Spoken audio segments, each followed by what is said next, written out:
All right. All right, y'all. Give me 1 second. As I always do, I am going to go on Facebook, go live, and then we're waiting for one more guest. But let me make sure I put myself on live on Facebook because I know I have to do that.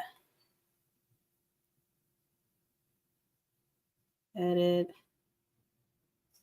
Only me, public. Save. All right. Okay. So give us 1 second, and then I'm going to reach out to my other guest. We were trying to make sure that she had an opportunity to get on, and I don't know why it's not letting her on, but give me 1 second. Hey, Jade. All right. Give me 1 second. I'm trying to get Marcelle on. One moment, please.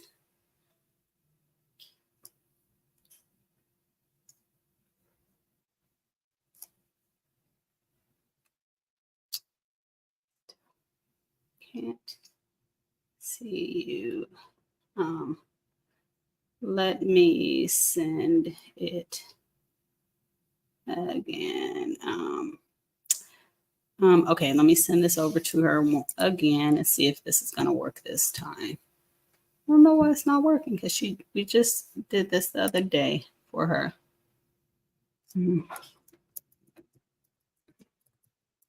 Uh-oh, wrong person, Marcelle.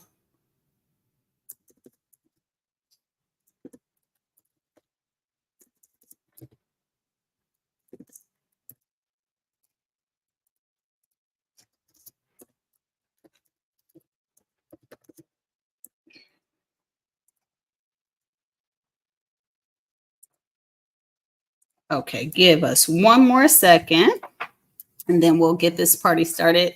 Thank you all for joining. Trying to get my other friend on here so we can get this party started. Let me see here. I don't know why it's not allowing her to join this time. And we did a test run and it worked, but for some reason or another, it's not sending to her. You know what? Let me send it to myself and let me try. Erinn, when you did it, did you just clicked on the link that was in the email that I sent? Yeah, I just clicked on the link. Is she coming from her phone or is she coming from a laptop? Let me check with her. Give me 1 second. That may be it. Yeah, because if she's coming from her phone, then that may be it. Hey, you're trying to join from your phone, right, hon? Last time, was it the link that I sent to you via text, or was it the one via email that worked for you? You want me to try to send it via text? Okay, let me send it to you via text. Give me 1 second. Okay. Okay, give me 1 second, y'all, and then we'll get this party started. You all know how technology tries to do what it does sometimes for us. They know. Yes. But that means that it's purpose for you to hear this, whatever is going to be shared tonight. If something's trying to start. What's up, Nicole? Okay, give me 1 second. So, okay.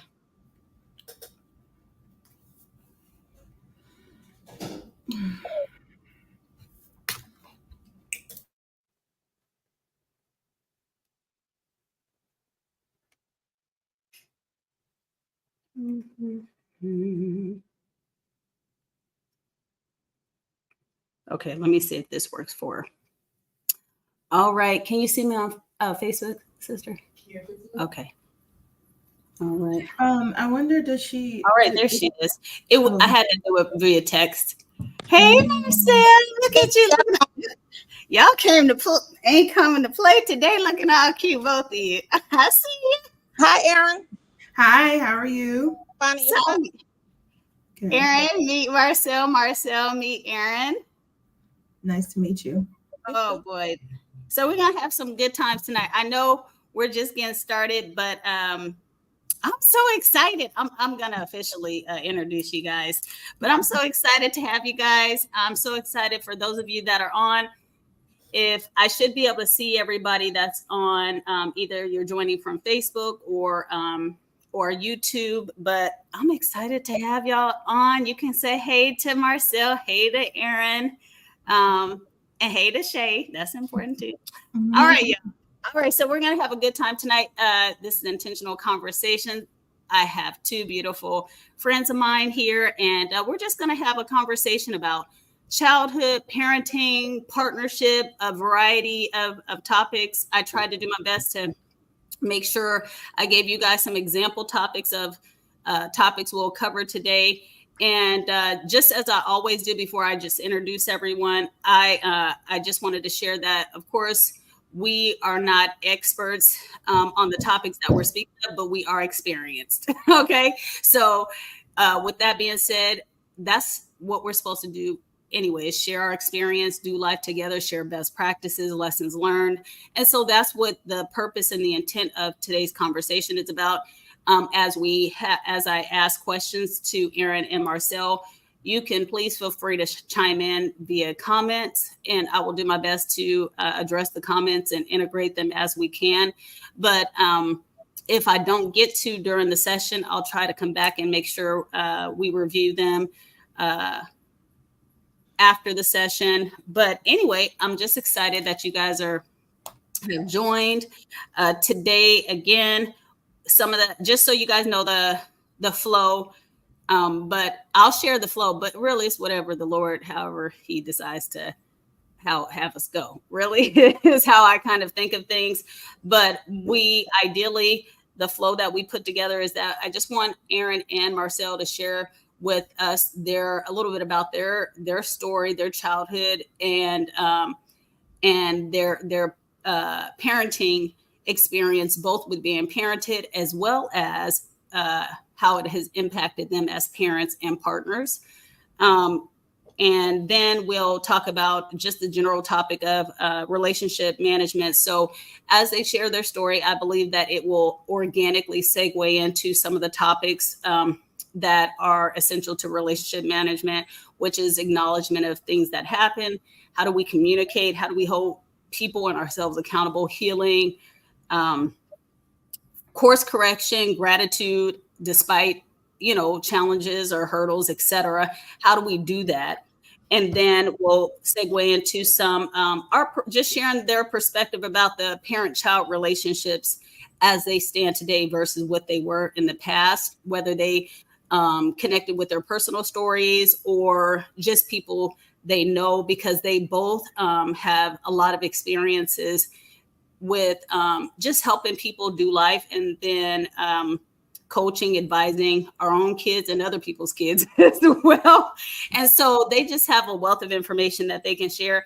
We'll also talk about mommy issues, because what we have found, and something that's been on my heart, is what I've seen a lot about a lot of men, I should say, men and women, talk about the impact that mothers have had on their life. And I'm not talking about the mothers that we know are always there and present, but I'm talking about when mothers may not be there, whether there are mental health issues, whether they just don't know how to, whether they're struggling, and the impact on a child. Because oftentimes we talk about fathers not being present mentally, emotionally, spiritually, etc., but we don't really dive into the topic that there are just as many impacted by mothers being disconnected.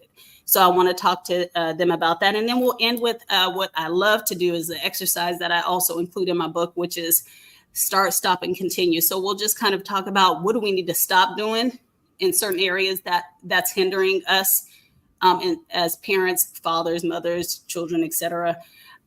What do we need to stop doing that's hindering us? What do we need to start doing that will help us? And what can we continue doing, because we don't do everything wrong?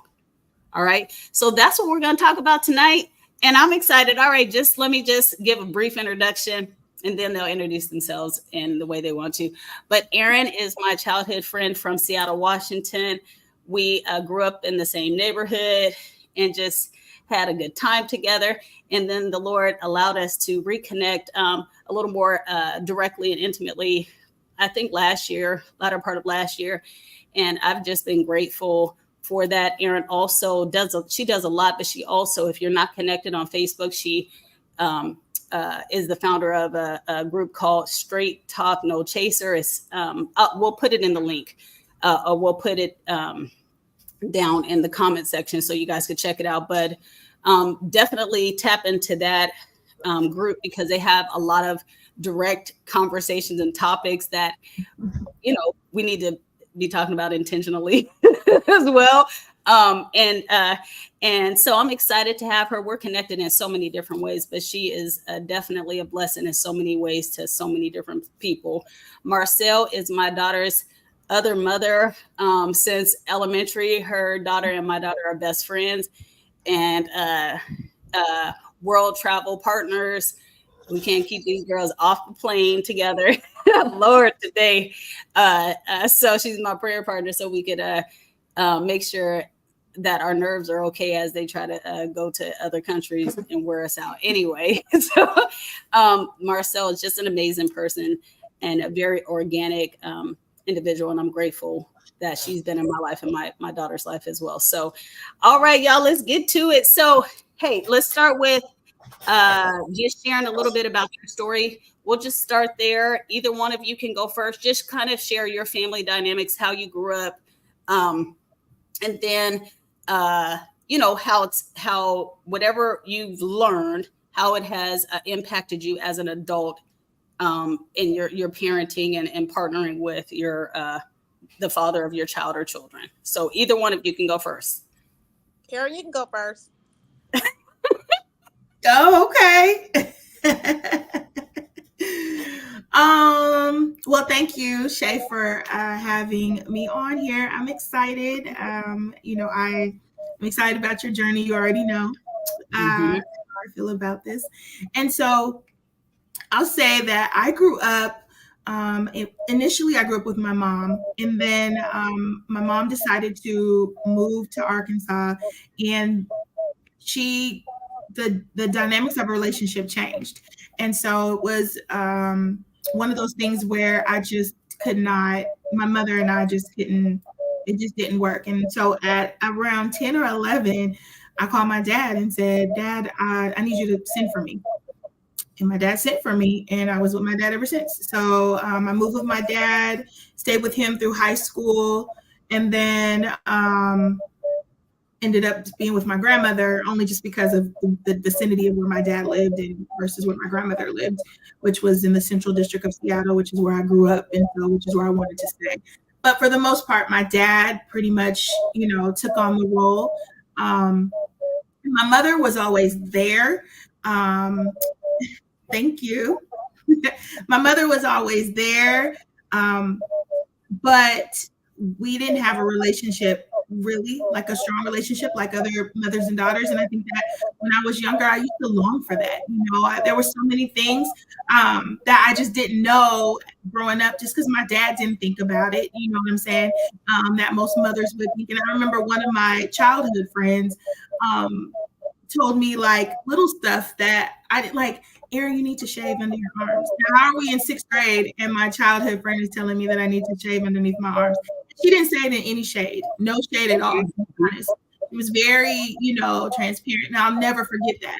And I just think about those things where, I always long for that mother. And then there was mothers that came along in my life, and which is why, we talked about that.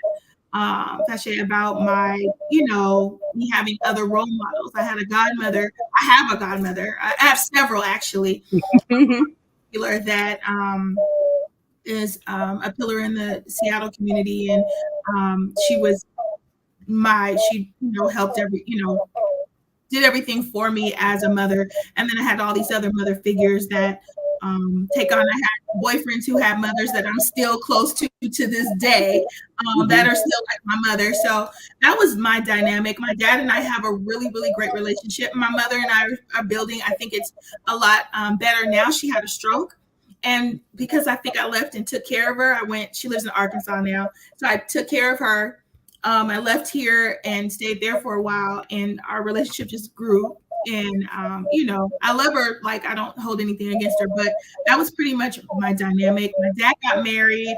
I have 2 stepsisters. So, then I had a, mother in the home, a stepmother, but for the most part, I still always longed to have my mother.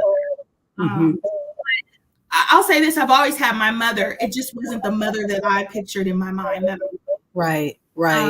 That's a lot of times people, and I can't fault her for things that she didn't know or mistakes that she made. For the longest I did, and then as I got older, it was just like she was learning just like I'm learning to raise my son, and so in my mind, I had this idea, and I would compare my mom to other people's moms. I would see their mom, them going to the mall and hanging with their mom, and I didn't like the way my mom looked, or I didn't, my mom used to be on drugs, or there was a whole dynamic that I just did not want to be around my mom, or maybe I was embarrassed of my mom. But I always had my dad. My dad was this, dressed good, and my dad was deacon at the church, and my dad was, my dad's always been, he's a Kappa, and he's that smooth type guy. But that's my story in a nutshell. But I will say, I don't regret anything, any decision that I made. I mean, I wish my mother and I were a lot closer, but that's just, what it is at this point. Absolutely. Thank you, Erinn, for your recap. And we'll go into some of the things that you shared a little more in depth as we transition to like the relationship management essentials, like how you reconnected and actually caring for your mom and rebuilding and things of that nature. I just want to know about that. All right, Marcelle, you go ahead and give us some insight about your story. Okay, so my story is I'm adopted. I found my biological parents in 2022, and it's been an amazing journey. Um, got to know them. I talked to my biological father. I'm gonna say bio dad and bio mom. So I talk to my bio dad almost every day. I have 4 other siblings by him. My biological mother, she had 2 more kids. One to have a brother, and he's deceased. And I have a mother. I'm sorry, I have a sister, and she passed away about a year ago. So I got to know her about a year and some months before she passed away. Um, it's been a journey. It's been a journey. Um, but my back in February of this year, I met my cousins. We went to Atlanta, met them, and it just like a little reunion. The aunts and uncles and parents thought they were coming. Like, when we going? It was like, no, this is a cousin thing. Oh, why? All that kind of stuff. But it was fun. I did have some resentment for some things, but I was told to let it go. And this is resentment, just for clarification. So you were raised by your adopted parents, and then, like you said, you met your bio parents in 2022. The resentment was for just in general, or towards a particular group, or just in general? It just in general, Okay. Before I found out, who I'm on. So maybe, back in the day when you found out the calendar year you were born, and you were like, oh, she gave me up on Mother's Day. How could you, blah, blah, blah. But then as I got older, I'm just like, well, maybe she was young. Maybe then you start looking at it differently. And then sure enough, when it came out, she was young when she had me. She was 15. So, so I kind of let everything go. Like, I didn't fault them, like my biological parents, because my biological father didn't even know about me to his late 20s, early 30s. And, he was like, I ran home to my mom. We confronted, my maternal grandmother. She had words, blah, blah, blah. But as at this point, I'm not looking at that anymore. I'm moving forward, So I have my 2 sisters from my dad's side. It was like, I don't know what you told dad, but he's changed. I'm like, why? Y'all been here. Y'all can tell them the same thing I'm telling them, but they were like, no, because you're looking from the outside. Like, you just got here. You can see what we've been trying to tell him. So I was just like, oh, okay. But yeah, so we have a good relationship. My bio mom's sister, we have a good relationship. And I just told them we're just moving forward. We're gonna, do what we can, and just live it like that. And Marcelle, when did you find out? When and how did you find out you were adopted? Hearsay. Mm-hmm. Something happened in high school, and I confronted my adopted mother, and she gave me some words like no care attitude, and it had resentment. And somebody just said, as of now, as I find them, just let it go. Mm-hmm. Just let it go. And I've let it go. So. And so your adopted parents, how do you have a relationship with them now still? My adopted parents? No, yes, your adopted parents. Oh yeah, that's my mom. Okay. Yeah. Okay. Of course, my biological dad. When I first met him, I said, "Hey, don't look for me to call you dad, because I have a dad." Mm. I was like, I understand. And then when I talked to him, he asked about how my parents are, and so forth. And yeah, we have a good relationship. That's good. Okay. All right. Good deal. I just wanted to know about the dynamic as we kind of go through that. And the funny thing is, we've talked, each of us separately. We haven't talked over some of these questions, guys. So some of these we may have shared them, but I shared it with them high level, but we are pretty easy going people, and we let what the Lord wants us to share, we let it flow. So none of these responses are scripted. They're just like off the cuff. Whatever we're supposed to share, we'll be sharing. So Erinn, I will say, I definitely could connect with you on when you were talking about when you would look at other people and you wanted your mother to be something, and she was not. I know myself, I say with a lot of people, those of you that connected with my story, I've heard my story. My mom struggled. She had me when she was 16, and I've had a whole village that helped raise me, because she did what she could as well.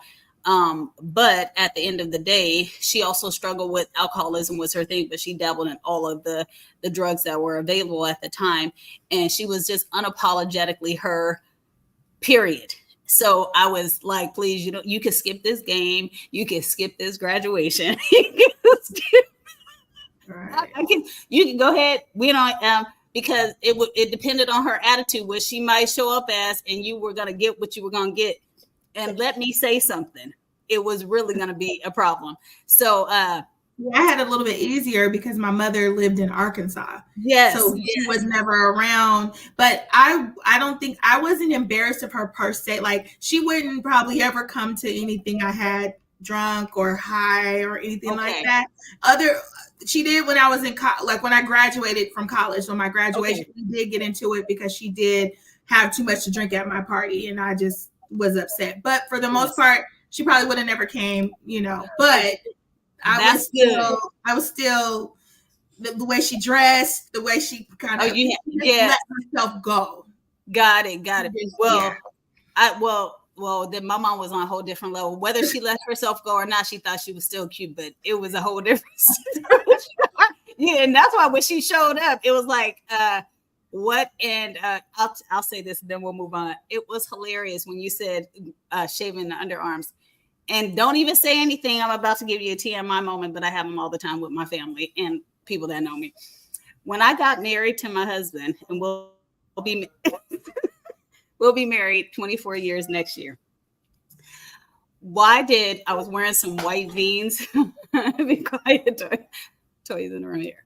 Anyway, I was wearing white jeans, right? And my husband said, babe, I noticed you don't wear thongs. You're supposed to wear thongs when you're wearing white jeans so your panty line won't show.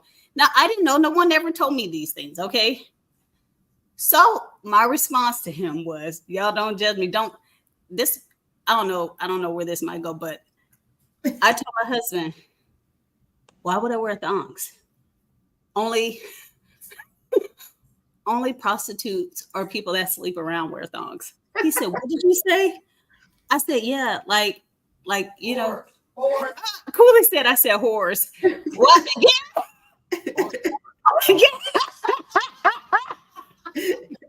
Oh, you supposed to be listening in the other room. Okay, sir. I said, only whores do that. And he said, what did you say? And he was like shocked. He was like, are you serious? Like, I was dead serious. I said, oh no, nothing's gonna be going up. No materials. No, absolutely not. No. And he was like, oh, you are serious. No, babe. Let me tell you, thongs are for. I was probably green just like that. Same thing. You see what I'm saying? I probably was, yes, just like that. And that was just the one thing. I ain't gonna tell y'all the rest. I was gonna say there's some other stuff too that I didn't know that people shaved in other places. There's a whole lot that I didn't know. Listen, I didn't know because nobody tell me. Forest in the trees. I'm telling you, we're gonna go ahead. But I mean, that's why it's so important. Like that's why, that's why I'm real candid with my own child. You know what I'm saying? Like I try to tell him these are the things, certain things that his dad, he has his dad too. So like it's not just me. I'm not, I'll say I'm a single mother in Houston, but he just left his dad. He's been there for 3 months and then he just got back. So we co-parent really well, but I try to tell him because I don't think maybe even my circle knew, because I don't remember I remember my godmother telling me certain things like for prom what I had on, and she wanted to make sure things were smooth, and I was pretty thin though, so I wasn't this thick girl. Oh, yeah. So there were certain things that but that I just didn't know. And I didn't even know in college. I think people told me I didn't even know, and I didn't know. Yeah. And now if somebody would have asked me if I knew about a slip, I can tell you about some slips that go under and some rope. I can tell you about the slips that go under the dress on the way to church. Okay. But don't ask me about no thongs. No. Don't ask me about anything else like that. And I still don't wear thongs, so still not wearing. Don't ask me about no shapewear or anything like that. Only the bonus moms, the older people told me, Shay, where's your slip at? Okay.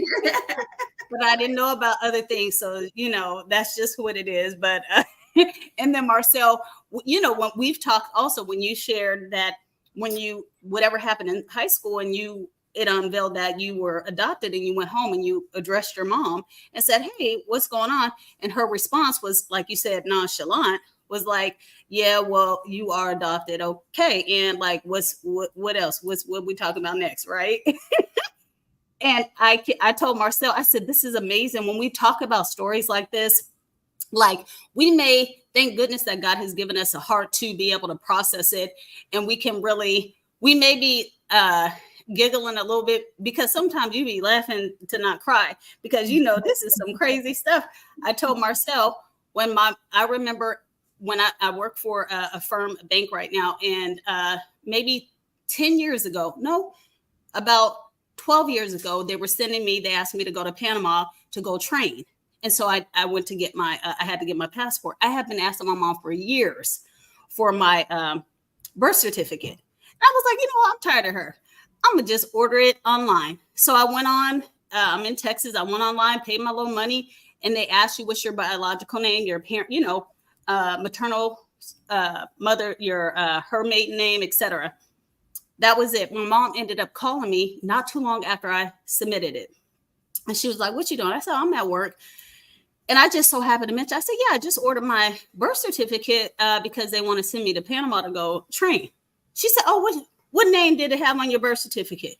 Wait, I didn't know you guys, I'm in the cubicles at my job. I said, Mom, I'm sorry. She said, what name did it have on the birth certificate for you? Look, I'm looking like you, Erinn. You didn't have my name? She was like, and got an attitude. She was like, did you hear it? What did it say? I said, Mom, I didn't get the birth certificate back. I had to submit it. It asked me my name. Is my name not Fache? Was it not Fache Rain before Hallie? She said, well, I think so. That's why I was trying to see. And I said, Mom, I need to know because they only do the search based on the criteria I put in. They don't give a refund if not. And she goes,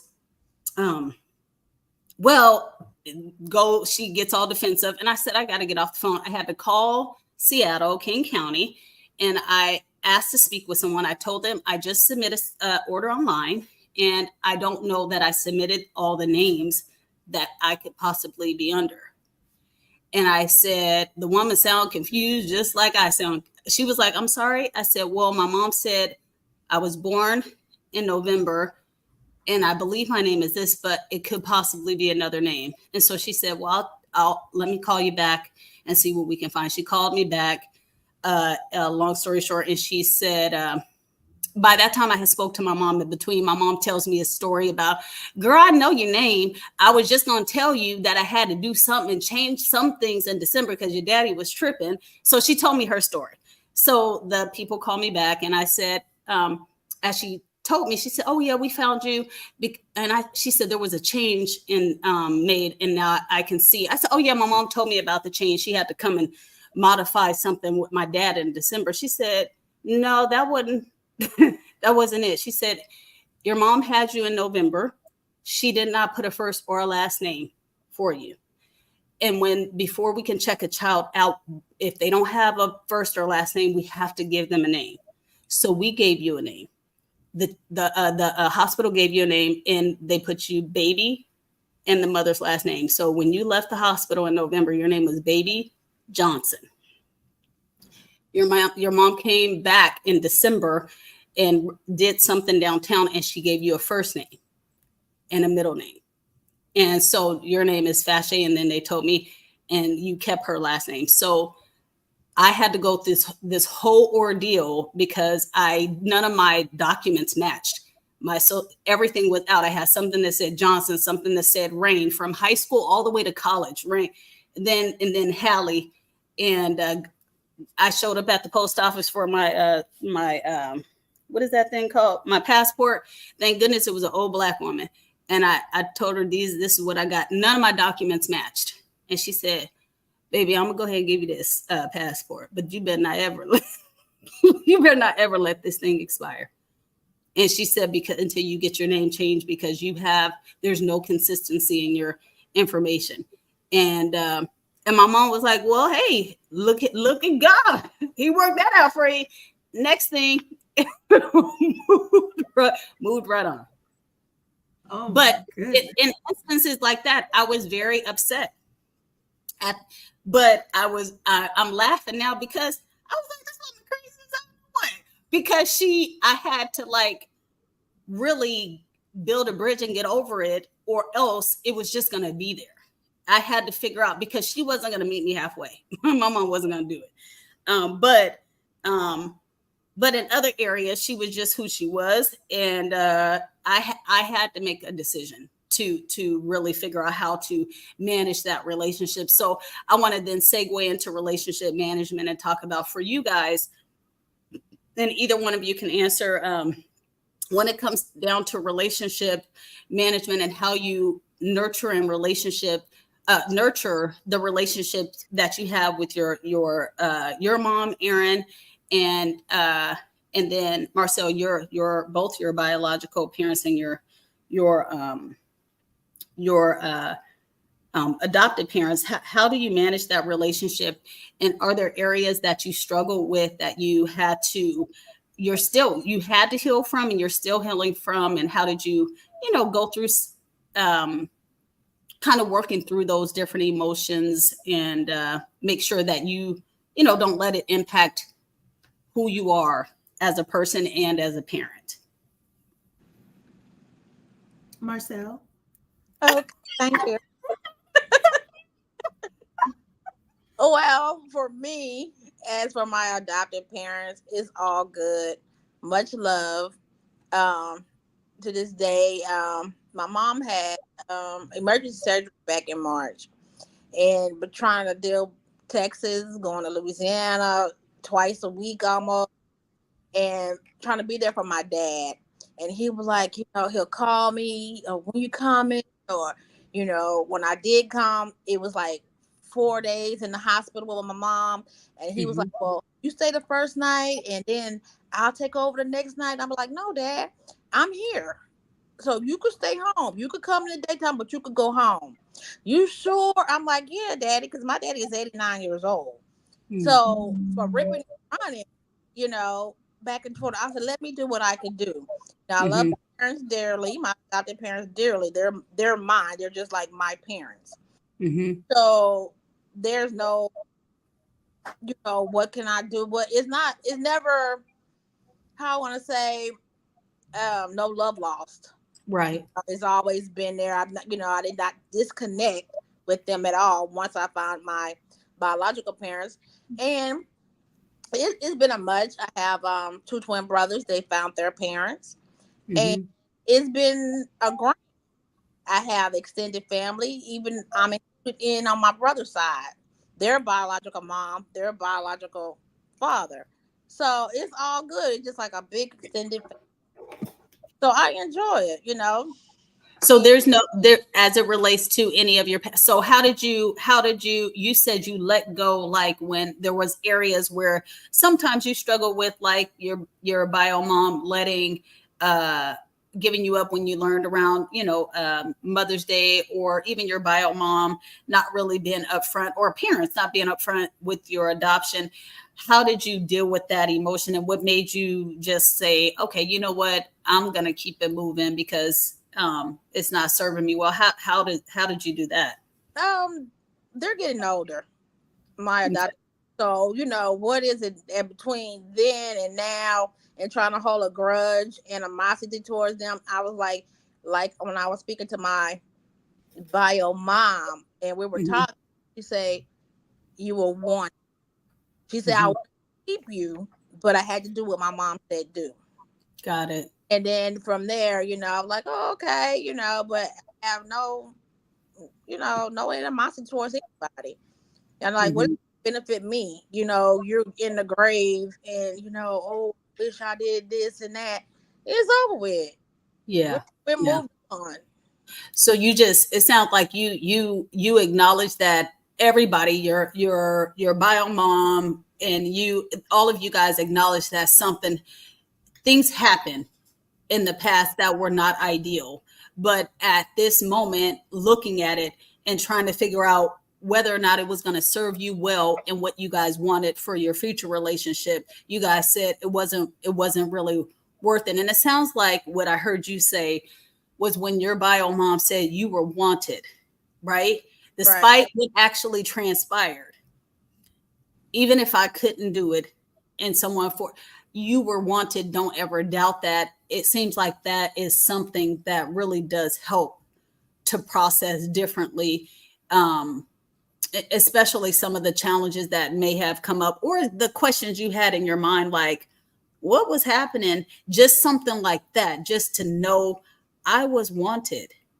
Right. Like that seems like it's something that's big. It's a big deal. Yeah, because when my bio father found out, he was like, I was in my late 20s, early 30s. And he said, ran to my mom's house, told her about it. And it was like, okay, where's she at? Go Hmm. get her. Yeah. But the maternal grandmother was just like, you know, no, you know, she never had a child. What are you talking about? Like, she denied it. Hmm.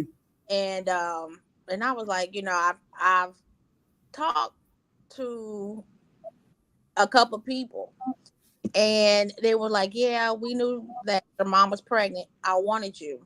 I was going to keep you until she graduated high school. But, you know, her mom said no. Hmm. And it was just like somebody else, you know, same thing. We're like, we don't give our children away, you know, blah, blah, blah.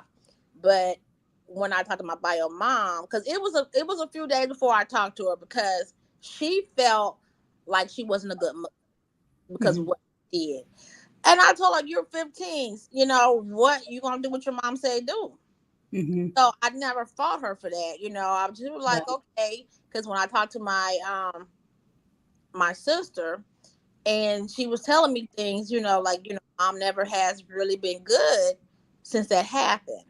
Mm. And, you know, she was like, you know, I'm surprised you found me. You know, why did you look for me? I said, really? I don't have to have a relationship with you.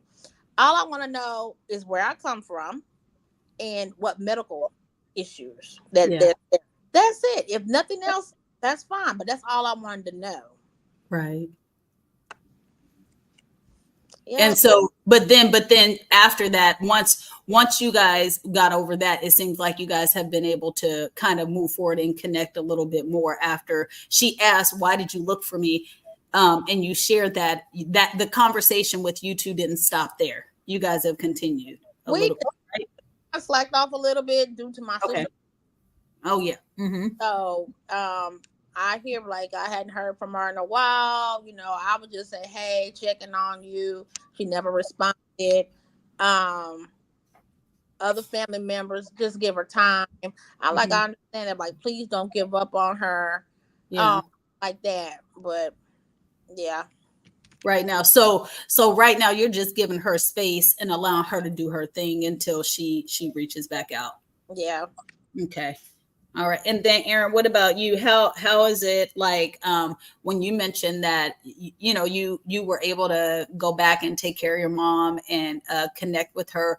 Like, was there anything that you had to rebuild and with her to maybe get over some things that you may have felt when you were growing up? Or was it just kind of like, did it all flesh away when she got sick, or how did that work for you?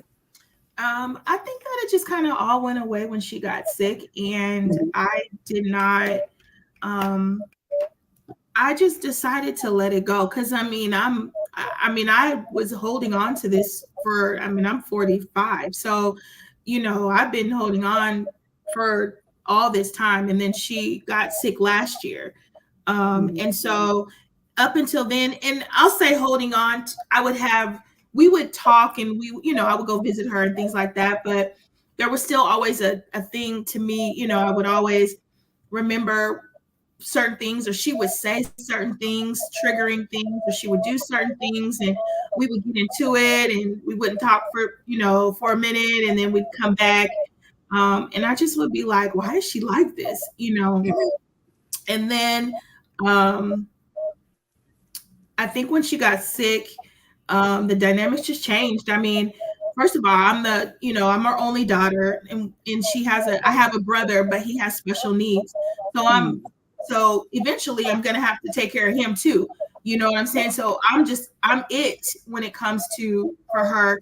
I do have some family members in the area that actually, help me since I'm not there, since I don't live in Arkansas, but for the most part, like I'm it. If anything happens major, it's all on me, right? Then I have to, get my brother. So I think that I just kind of threw all that away. Like, I wouldn't say she was young. She didn't have me when she was young or anything like that. I just said she made some bad choices. She was 30 when she had me. I was 30 when I had my son. Like my grandmother was 30 when she had her. So we were a little older when we had our kids, but she just made some bad choices. And I think, to this day, I don't know the dynamic between her and my dad. They were married for 18 years, but there were some things that happened between her and my dad that to this day I still don't know.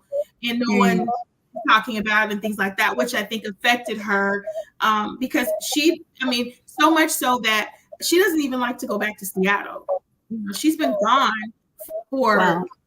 She's been gone since I was 10.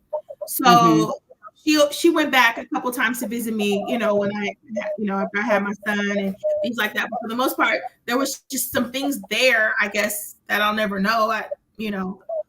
That she just doesn't want to go back. But I just kind of threw all that out the window. I'm like, we all make mistakes, and as a parent, I make mistakes, I'm sure. And there's, I'm trying to raise my son the best way I can, and so I knew she has to be cared for, and I'm not holding any grudges. I'm not worried about her past anymore or what I didn't have, because I realized that even though I did not have her per se in areas and in spaces that I wanted, she's always been there. So she's never denied me, never not wanted me. I made the choice to leave, and my dad and she just said okay after, it wasn't like an easy, and then God put people in my life that took those areas that I needed nurturing, and I needed a mother, and I needed this,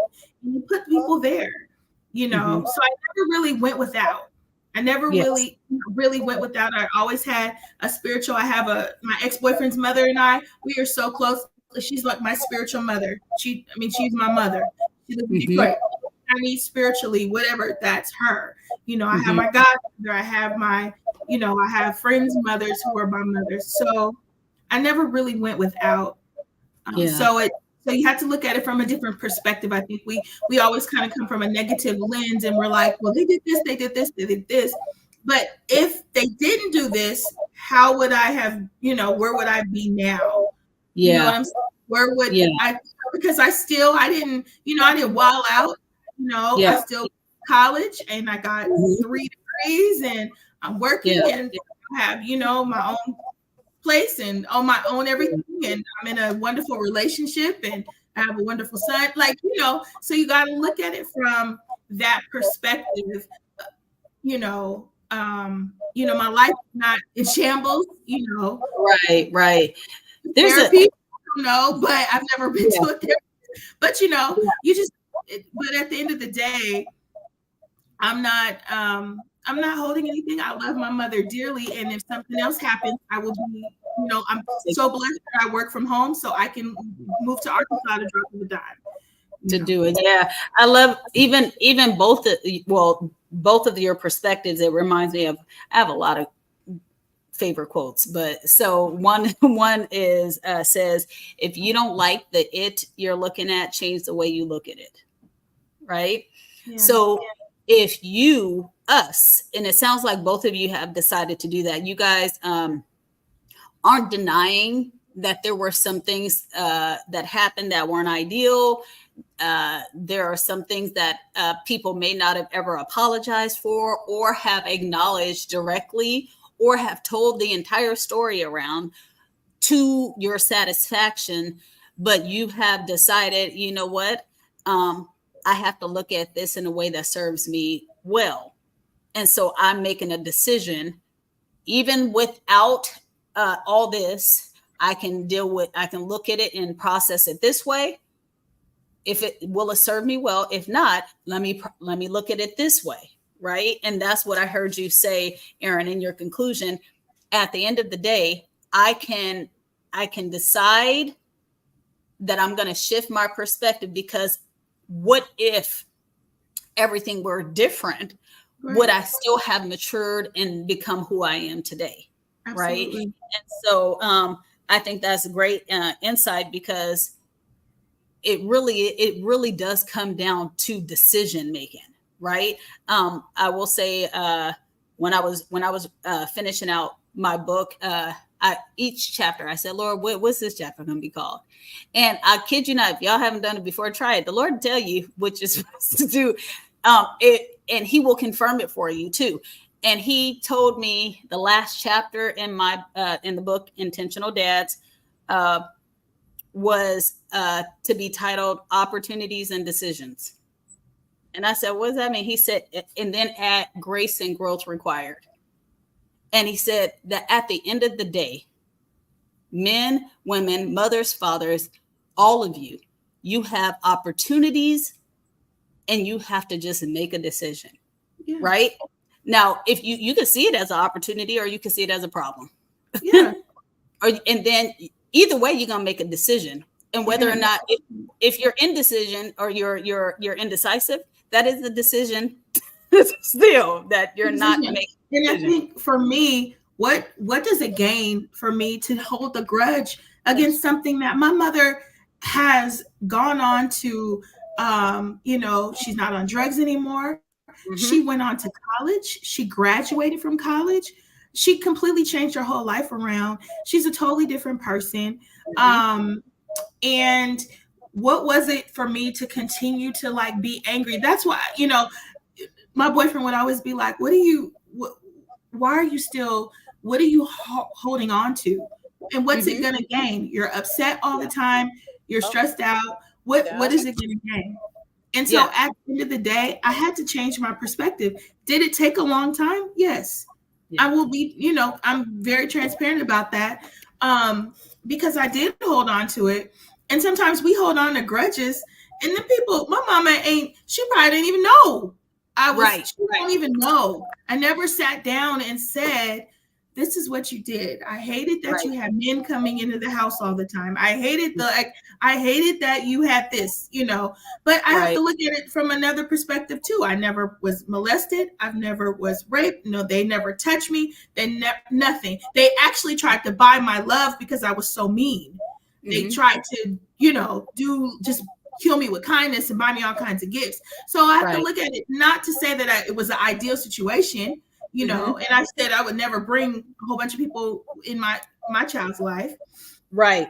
Because I don't know how that would affect him, because I know how it affected me.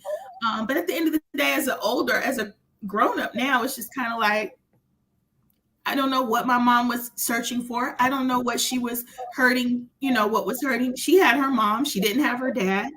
She doesn't know her dad to this day. So there's just so many dynamics. And then my relationship with God just changed my perspective as well. Absolutely. What am I holding? I'm holding unforgiveness for what? But yeah, I've done all kinds of stuff. I'm sure I've hurt people's feelings. I've done things. I've lost friends. I've talked behind people's back. I've done all kinds of stuff that would warrant somebody not wanting to forgive me, but people have forgiven me. Absolutely. And so for me to know that they've forgiven me, and even close family and friends. So, why wouldn't I forgive my own mother? And my dad. Absolutely. My dad's not perfect, but my dad has always been there. But yeah. So let me ask you guys, because I'm gonna segue into your perspective about the parent-child relationship. So you guys went through your own parenting story. We talked about you guys deciding to make decisions and forgive and reconnect in the best way you could. And that you're still growing in that area, and you're constantly making the decision so this is what's going to serve me better, right? I know both of you guys are family oriented. You both are people that really like to connect and just have a good time. So I really, just from knowing you guys, I know that is that's something that it's amazing in itself. But how did you guys, with what you've been through, you both have children, you both have a co-parent partner, the father of your child or the father of your children. How did you guys learn from your childhood about how you wanted to be as a mother? And did that also with your childhood or your child rearing, did that also help you think about what you wanted in a husband or a father of your child? How did you guys, how did that work out? Well, I made mistakes with the father of the child. No,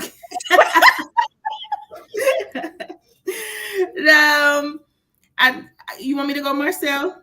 Oh, it don't matter. I started it, so go ahead. I'm still learning as a mother. I have one child. My son is 15. So it's a lot to take on, and I'm still learning. But yeah, I think as I look back, there was just a lot of things I say. A lot of times people think I don't drink because of my spirituality, which is partly why I don't drink. But that's really, honestly, transparent. That's not why I don't drink. I don't drink because my mom was an alcoholic and I hated it. I hated it. So I said, I'm never going to drink. Now, every now and then I might have, might be with my friends or my boyfriend. We might have a glass of wine or something like that. But I don't drink for the most part. And everybody knows I'm that girl. And that's because I saw my mom drinking, and I saw my mom do drugs. I never did drugs before, but I saw my mom do drugs, all of that type of stuff. And so I decided I'm not going to go that same route. You know what I'm saying? I do have a mother and a father who is very loving, always said, I love you, always hugged, very nurturing. But I always said, I'm going to always be like that for my son too. I'm always going to be there for my son. I always want to pour into him and be there for him, whatever he wants to do, and even when he don't want to do stuff, which is where he's at now, I'm always trying to figure out how So I just think, I learned from their mistakes. I learned from what, my mom and dad not do, or what I thought they shouldn't do. And then I took that and decided to do my own thing. Do you, But let me ask you a question. Do you think that being raised by your dad, did that help? Did you look for your dad and other when you were looking at relationships and things of that nature, or is that well, was that? yes and no. I think that in theory, I wanted somebody that was similar to my dad, right? Because I had a really good dad. My dad's always been there. So my dad take care of my stepmother. My dad paid all the bills and, worked every day and, always was at, my dad even quit a job at Boeing to make sure he was at my basketball games and things like that. I don't know if he regretted that decision, but my dad wanted to be there for his kids and make sure that he was in his kids' life and things like that. So, initially, I always do think in the relationship that I am in now, like my dad and him are like the best of friends, right? And so love each other. And he's such a good person. But yeah, I would look for that in men, and it didn't happen for the most. So now, Not initially. It sounds like it didn't happen initially, but you on your way. Initially, Okay. right?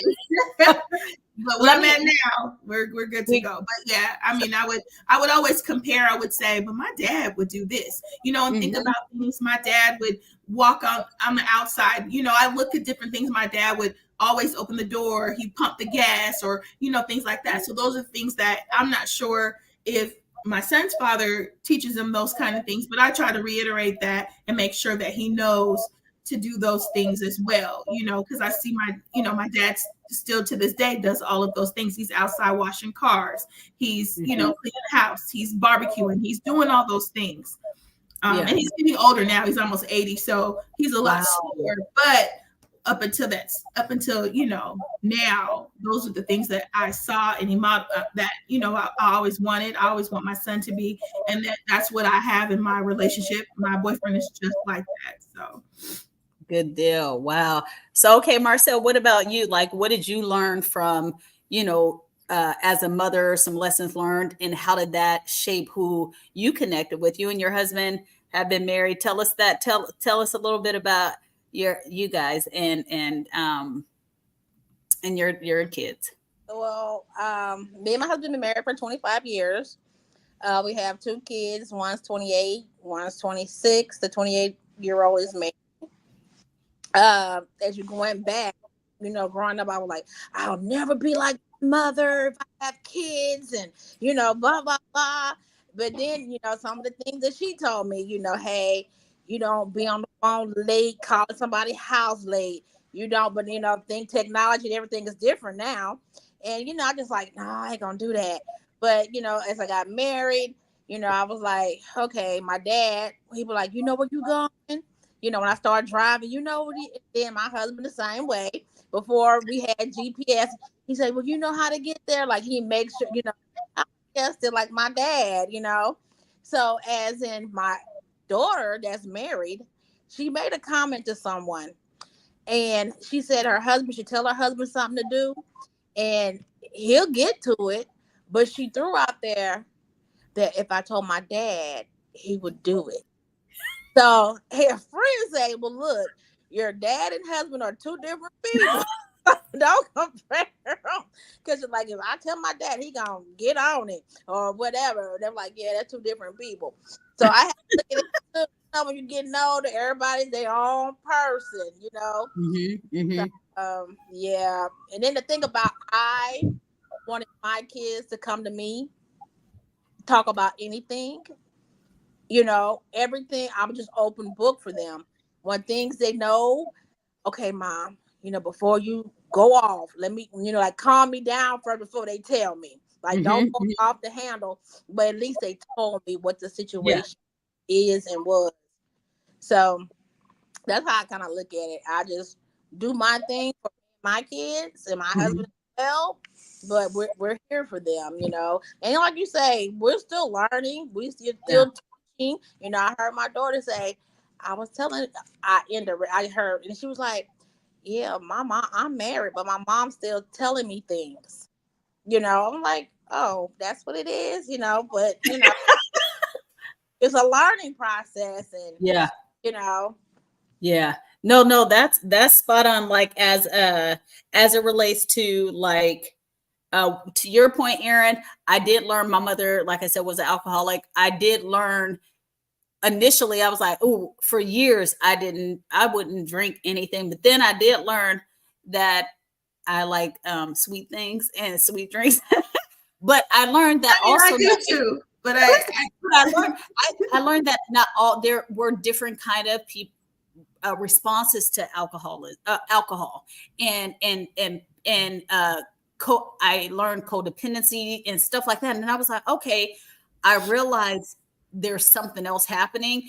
But to your point, I would take something, everything that happened to me, I had just a very uh, a clear experience that it created in me, and I just thought it was what it was based on what I saw. And so I was very careful even now to try to not create that same experience for my children. And so, but I will say that my mom, the one thing, like everything's not bad. Like I've talked about at the end, we'll talk about start, stop, and continue. One thing about my mom, she had no boundaries. I told she had no boundaries, meaning that even if you had boundaries, she didn't think they were for her. Okay. She didn't think they were for her. And she always had TMI moments because she felt like I was her friend. We grew up together. So I shared with people, we had a role reversal. Oftentimes I took care of my mom. I paid the bills. I did certain things. And so I knew a lot more than I should have.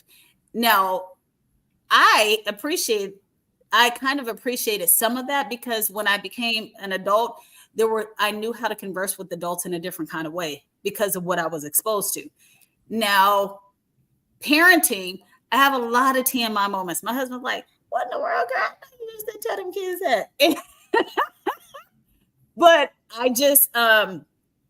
had to learn growing up as a parent that maybe I shouldn't have went that deep with it. I could have just backed up off some of the visual aids that I showed. I probably didn't have to look all that up when I was talking about STDs. They didn't have to know all that.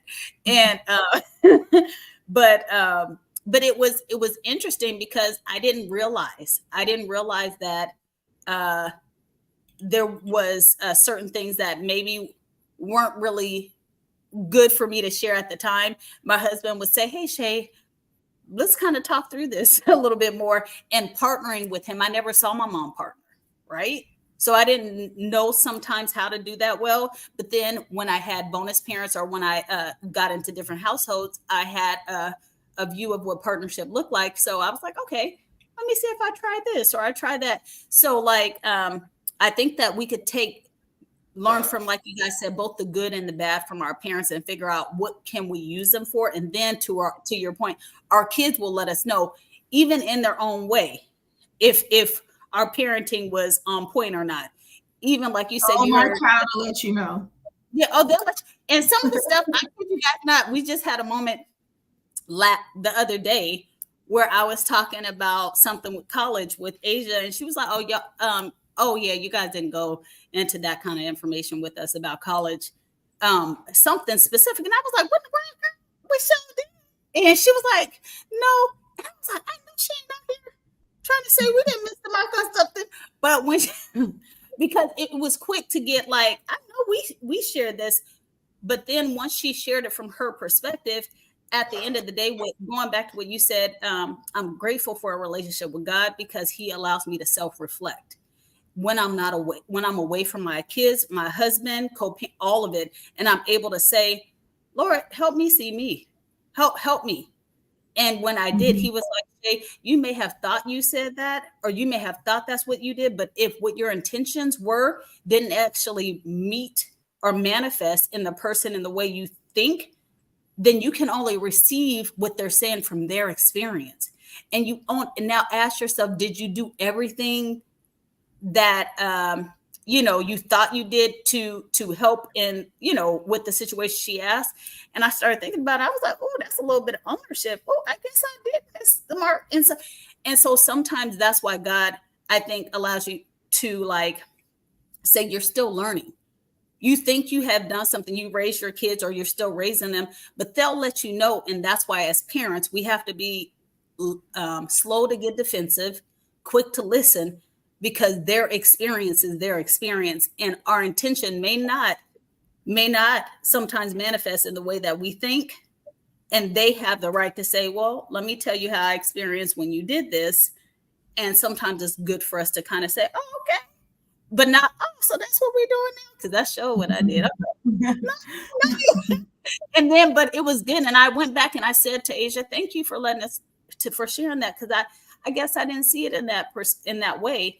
And I think those are also teachable moments for her to do with her children and her spouse in the future, once she has contemplated and processed something that may not actually feel good sometimes. So let's talk real quick about co-parent partnership. Oh, let me ask a question. I think April had asked the question, and I just wanted you to kind of share it. April had asked, Erinn, do you think you would still feel like the same way about your mom, having the relationship you have with her now, if she had not changed and you hadn't had time to kind of process how to forgive her? Do you feel like something would have changed? Yeah, because at the end of the day, my mother still, I mean, she's changed in a way of where she, is not on drugs and things like that. But in mentally, we've never sat down and I've never talked to her about how she made me feel when I was young, about her being in these relationships, her getting married and I'm not knowing, and I'm finding out because a teacher saw it in the newspaper and came to me and said, your mother's married. Those things, there was a lot of things that my mother did behind my back, or things that I didn't know, that I just completely went off the handle and couldn't handle as a young adult, a kid. And so, and we've never sat down to talk about it. She's still married to the guy to this day, but she hasn't seen him in 30 years. You know what I'm saying? So, so I still, so we've never talked about it. We've never said anything. She's never acknowledged it one way or another. And I don't even have to talk to her about it.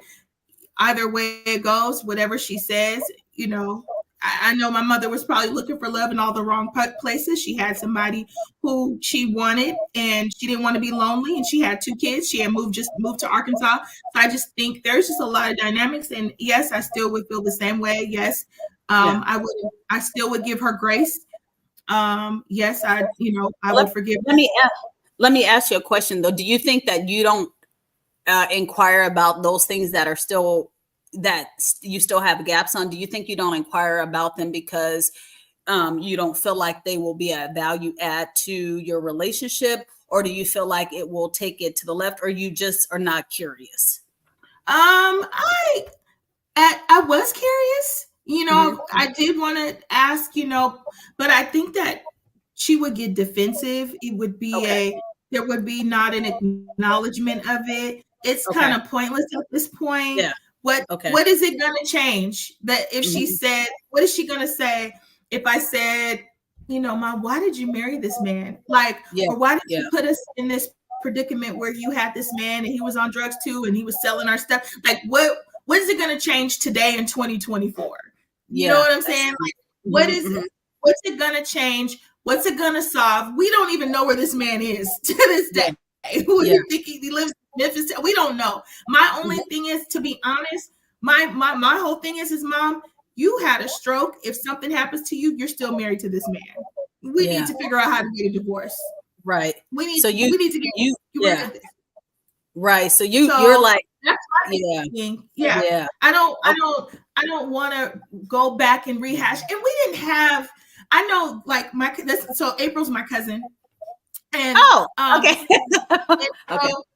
I know that, there might be some dynamic, and I'm not sure between her and her mother or whatnot. But I know for me, there was some just, I think for me, it's just some things I didn't have any.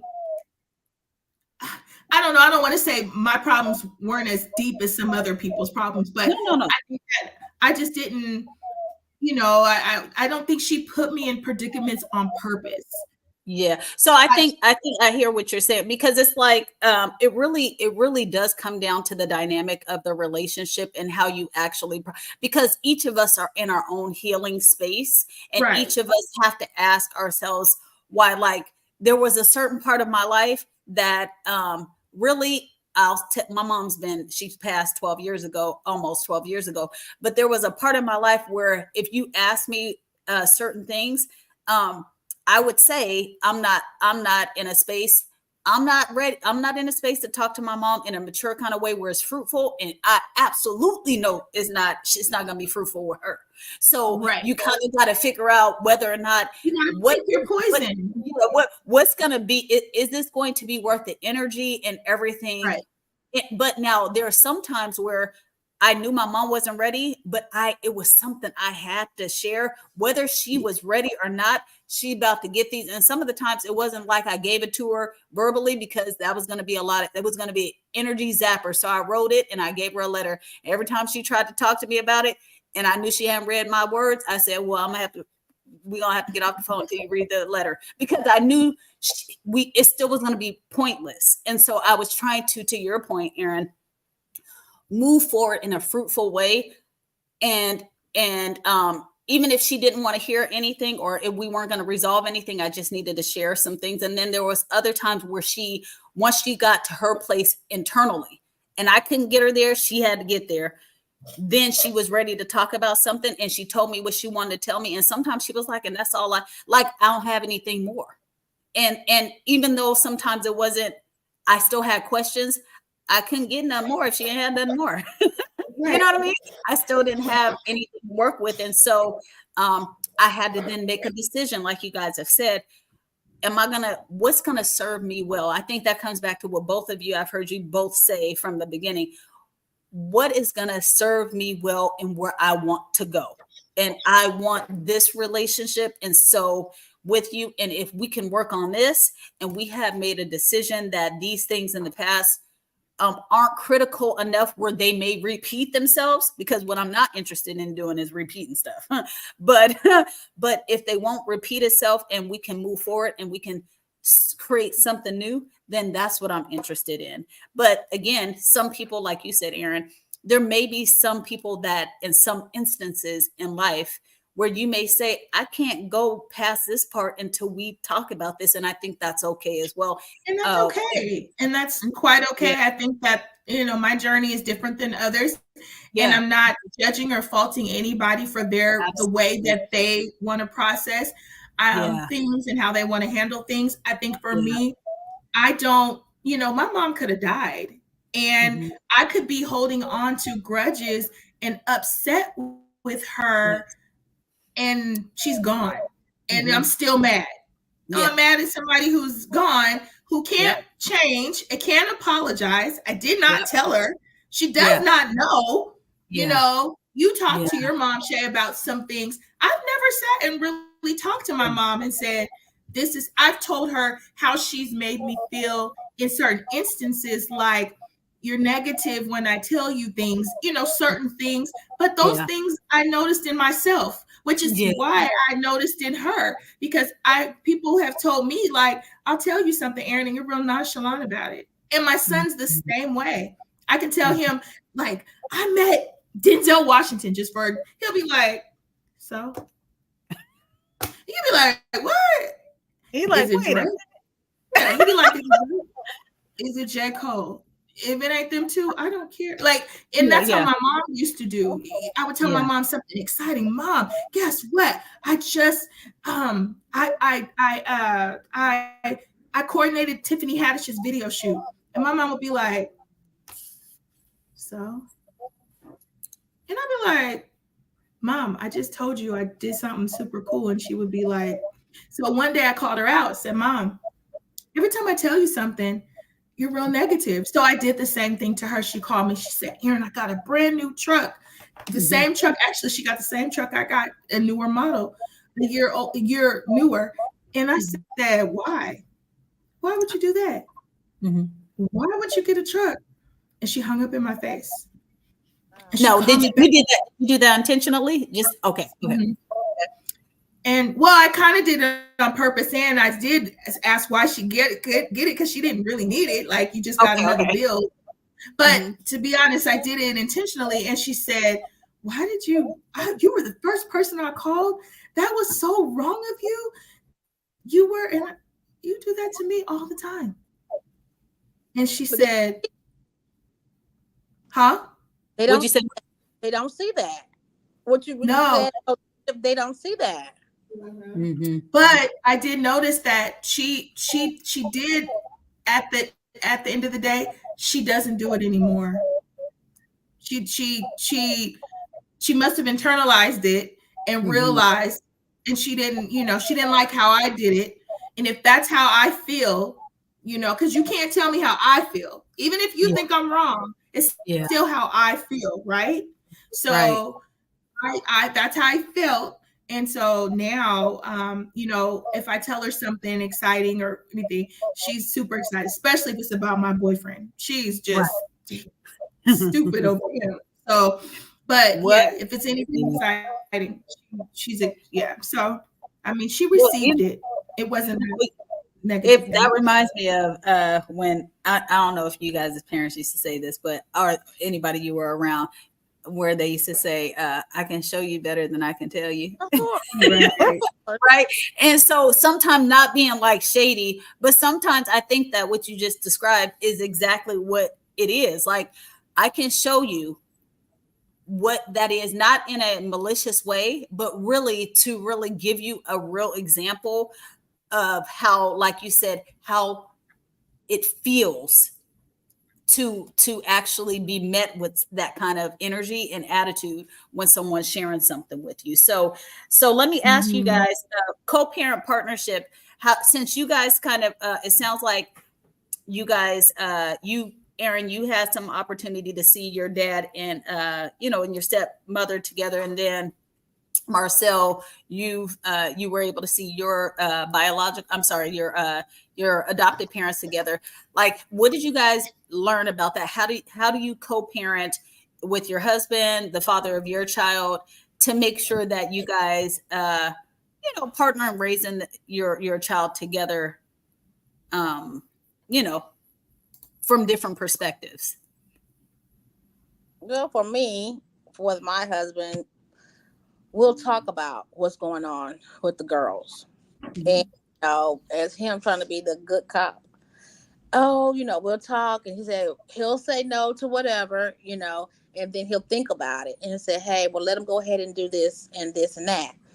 And I'll be like, well, what you said. They're like, yeah, but we can show them, they're about to be adults and they have to find their way. Even though it might be wrong, you could tell them right, but they might, I have one that she's always right. My oldest, always right. She go to battle with you. But my husband, what happened to her and my husband, they went to battle and he had to tell her, he said, this is my rule. This is how it's going to be. Say that. But he was like, I'm tired of hearing her mouth. Like, she's a child. I'm the father. This is the rule. This is how it's going to roll. And I was just like, oh, okay, but I didn't step in, because sometimes parents, like, the mothers are always, oh, well, these are trying to, no, it was like his voice, his rules, his demand, that was it. It was no questions, no nothing. And I was just like, okay. So other than that, we do discuss about our kids and then make a decision on it. And we let them know, yay, you could do this. Yes, you can do that. It just depends on the situation. And we kind of let them roll with it of becoming adults. Because my youngest and your daughter always, Asia, we go. I'll be like, oh, hold on. well, Neil will say something like, okay, or she was like, well, Mama Shay said blah blah blah, and I kind of think about it, and I was okay, well, okay, she told you right, she right, but just but I have that other mother on the other end for my to bring something else, because every time a parent can say something to a child, but they're not taking it. But if I have Mama Shay on the other end, well, Mama Shay said this and that. I'm like, okay, all right, that's good. So I have a backup. If they listen to me, I got I have a village. I have a village. So I love, like you said, it's the partnership. When we say co-parent partnership, I think you called out something that's important. It's not only with the father of your children or the mother of your children, like whoever is helping you in that village, that also can be a partner. And I think that's what we're losing sight of as parents, that we have to build partners and really go back down to the definition of how do you partner with someone in a joint venture. And the joint venture are these kids, right? And we want it to mature. We want it to grow. We want it to flourish. But how do we do that with each other? And how do we get out of our own way? Because really, they are what we need. We need them. We need them to know that we got them together, whether it's compassion or whether it's course correction or whether it's, hey, Erinn, my son didn't listen to nothing. I said, but when he over your house, could you just drop this dime real quick or whatever? Or sometimes it's, hey, Shay, I would drop that dime, but you out of order because that's not even what they do today, right? Sometimes it's correct parents, so you never know what the dynamic is. But okay, so Erinn, what about you? You mentioned that your son just came back from spending time with his father, and now he's with you. How do you balance that in the partnership? And I just commend you even for allowing his dad to have his own space with him, and you have your own space, because that's sometimes what people are challenged with. Women, let me just say that specifically today, really allowing fathers to do their thing in their own space. Yeah, I think, for us, it was rocky at first. I think we had a really rough time and we did not get along at all. But I think that the turning point was when I moved to Houston. And I think that big dynamic was, she's really taking my son away. Now I really got to figure this thing, I got to step up or whatever, because now my son's not here. And so we started, the dynamics of our relationship changed. He still has his ways. The way he parents is different than the way I parent, and how I handle things is different than the way he handles things. But for the most part, we try to come together and work it out. Sometimes I am closed-minded to some of the things that he says. I will admit. And then I have people, and one of the things you did say was, we have a village. I have so many people in my village, and ironically, that's what my first lady preached on Sunday. Who's in your village? It was so powerful. And, I know who's in my village. I have people who will say, Erinn, you were wrong. Rob, my son's father, this, you meant well, you got to be more open-minded. You have to, that's his son too. Very, very involved, and I did get a lot of heat, I will say, from people, because when DeAndre moved here, I think a year later, I let him move back to Seattle. So he was with his dad for 3 years until he came back for high school. And so I prayed about it. I really wanted him back for high school. And he was closed-minded about it. He was like, no, he's staying here. He's been here. He might as well stay here. So I just said, okay, God, I'm just going to give it to you. I'm not going to argue with this man about me wanting my son for high school. I just know that, I'm more, attentive when it comes to schoolwork. I'm going to be on him. I'm going to be this. And so next day he called me and said, okay, I'm going to let him come, but are you going to let me in? Are you going to let me know when he goes to the doctor? Are you going to do this? Because he says that I'll do stuff and I don't let him know. So I got to be more, and it's not that I intentionally not let him know. I just do it. You know what I'm saying? I just go. So, but yeah, we try to co-parent, and I will say one of the turning points in our relationship, because we kind of co-parent different. I mean, we parent DeAndre differently, but and I never thought he was on my side. I never think that he was on my side, but I will say that my son got into some trouble at school, and the way he handled, I was on the phone, and my boyfriend was on the phone too, and the way he hung up in our face or whatever, my boyfriend, and he didn't like the fact that my boyfriend was on the phone. Well, I hung up the phone. I live 10 minutes away from the school. So I jumped in the car, went up to the school, had the teacher get him out the class. And, we had our issue at school. And when I got home, he called, after the end of the day, he called his dad. And he said, and Erinn had Kedrick on the phone. I'm Erinn. My mom had Kedrick on the phone, and, going on and on. And I didn't, why Kedrick's not my daddy, blah, blah, blah. And his dad said, if Kedrick told you to not talk to his mom, your mom like that, if Kedrick, then you need to listen to Kedrick. I have never heard Rob ever be on my side. And I don't know if he might have been. I just never was. But that was the first time I was I got it. Like he really reinforced, like, Kedrick's not ever going to be disrespectful to DeAndre. And DeAndre, for the most part, is never disrespectful to him either. But he was feeling some kind of way that day. And but his dad was like, if Kedrick said this, don't you ever disrespect him. Don't you ever disrespect your mom. And I think it was like, he thought his dad was going to be on his side. Wow.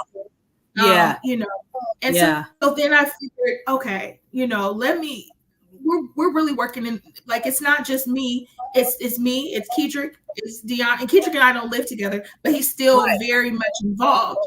Right?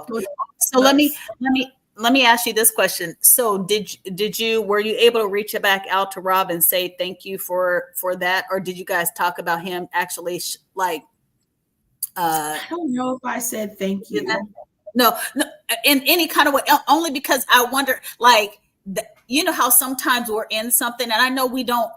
Sometimes I know when I'm sharing something with someone, I'm like, oh, I hear myself, and I'm like, or somebody tells me, I'm like, oh, you know what?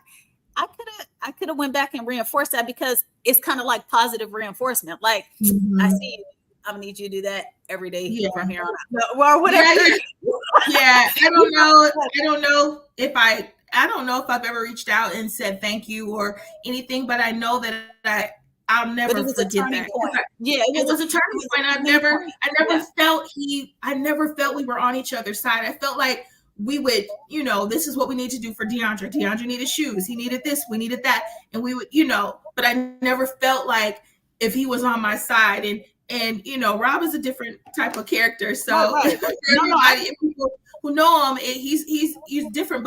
And we haven't been together in almost 16 years, so our dynamic is, and I only have one child, and he has, this is his third. He has two older kids. So, so I just, that's just kind of how.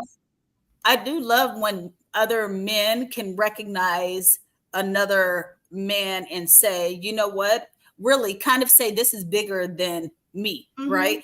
This is about what's right. And I'm telling you what's right. And what he told you, regardless to what you think you're about to get, what he told you was right. What your mom is saying is right. And you probably think you about to really play this like you, I mean, because kids, that's what. He thought his dad was probably going to go after kids and go off on kids. And I thought too, honestly, that he was going to, I really thought that he was going to, and the kid can hold his own or whatnot. Absolutely. But I did think that he was going to, it was going to be a big issue. And when it was, and I was so thankful, because Kedrick is a really good person, and Robin, they actually have a really good relationship too. So it was just a blessing. It's a good, and like I said, like my village, I have a really great village, and they really, even my new sisters, I got line sisters that will come and be right here for DeAndre when I'm out of town. I travel quite often. They're here making sure if I have to leave suddenly or whatever, if I have to leave him by himself, whatever the case may be, they're here. They're making sure. So that village is super, super important. It is. Because like you said, it's not only about the husband and wife, or the boyfriend and girlfriend, or the father and the father and mother. It's all, those people around, because I had a village, Yeah. and my mother, she, I'm sure she's thankful for that village that was there to help raise her daughter, Absolutely. But and it's important that you peep that out and you peep out how they think and their character. Like, Marcelle said, if Asia learns something from her or her husband, if they want to go out of town, you want to make sure, or if I'm out of town, you want to make sure that whatever they're pouring into your child is complementary. It's not contradictory. You know what I mean? And that's what's huge. So let me ask you guys something else before we get to the stop, start, and continue, which we'll wrap up with. It's about so mom issues. We kind of have sprinkled it in a little bit, but I just want to talk about the fact that in today's world, we do hear a lot of conversations about fathers not being present, fathers being disconnected. And when I say not present, I'm talking about physically, mentally, emotionally, etc., living their best life, all that kind of thing. But there has been a lot of videos. I mean, my sister Tori here, she probably about to be worn out. I sent her so many videos of "You are not the father" of these these court situations, and I see a lot of mothers that and men talk about, my mom wasn't there. Like, I'm really tore up how I treat these women. Like, my mom, she was a little shaky, or she wasn't present, or she was present but she was messy, or she used me as a scapegoat, or she made me feel like I was her man, right? And I was like, men deal with a lot of things associated with how they're mothered or how they weren't mothered. Can you guys tell me any insight you can share about how you think women and men are impacted by mother issues, and what we can do to really close the gap around some of that? Either one of you, what are your thoughts?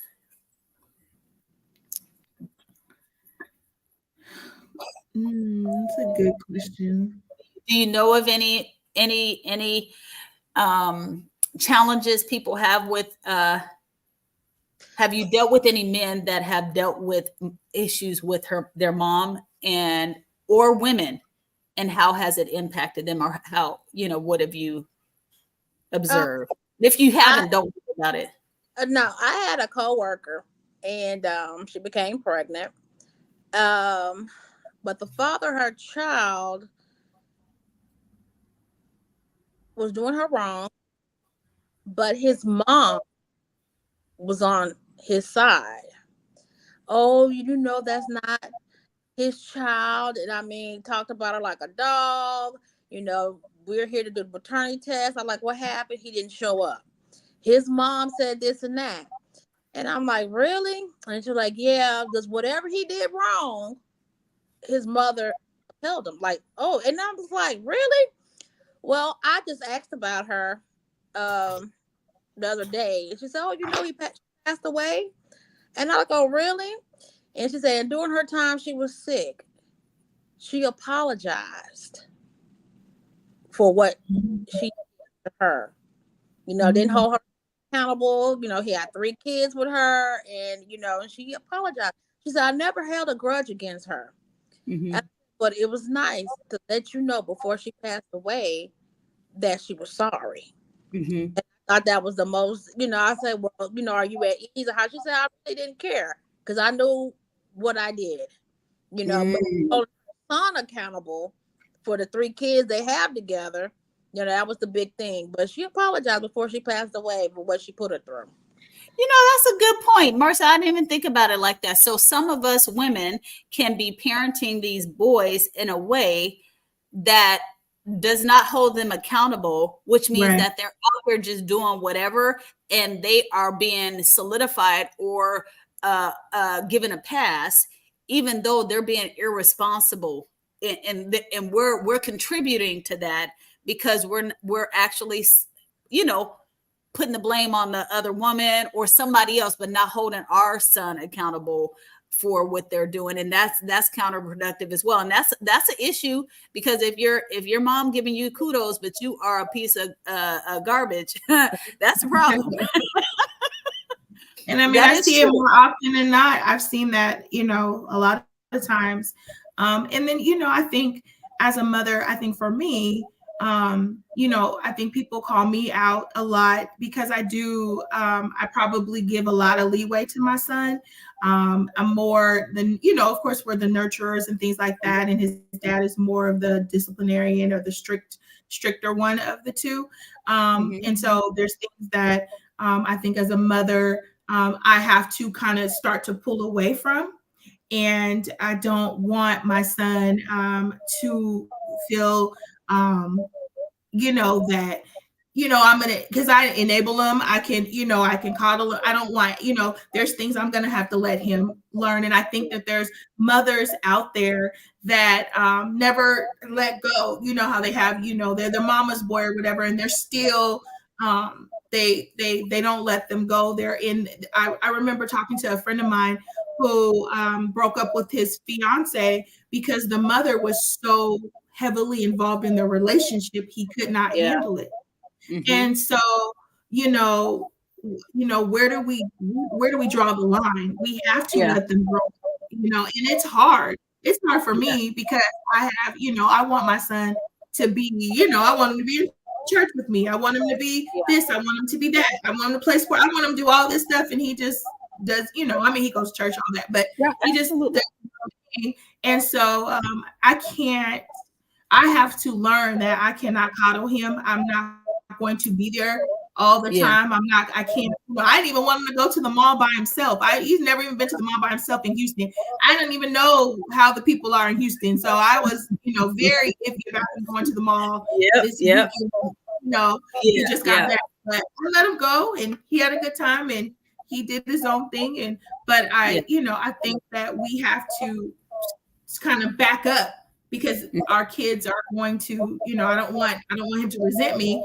And I don't want to put my foot on his neck so much so that he can't do anything because I'm so, over him.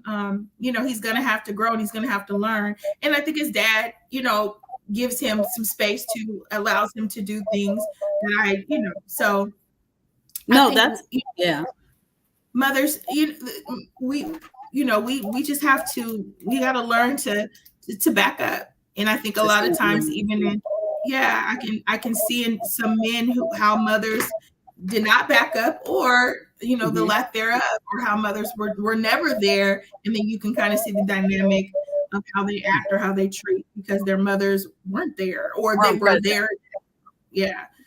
No, you're right. And someone mentioned something like we sometimes can create narcissistic men because of how we actually enable them and how we actually reinforce counterproductive behaviors. And then some feedback that I got when I was interviewing the men for 2.5 years, and this is from each race and inside and outside of this country, some of the men did also share, like you said, the mothers that were disengaged and weren't nurturers, how that created a desire. It could go either way. It created a desire of nurturing that they wanted from another woman, right? So sometimes they would actually be attracted to women because of their nurturing behavior. Not that they were really wanting to be with them. They wanted to be mothered. They weren't really attracted to the woman. You guys follow me? So they were attracted to the mother.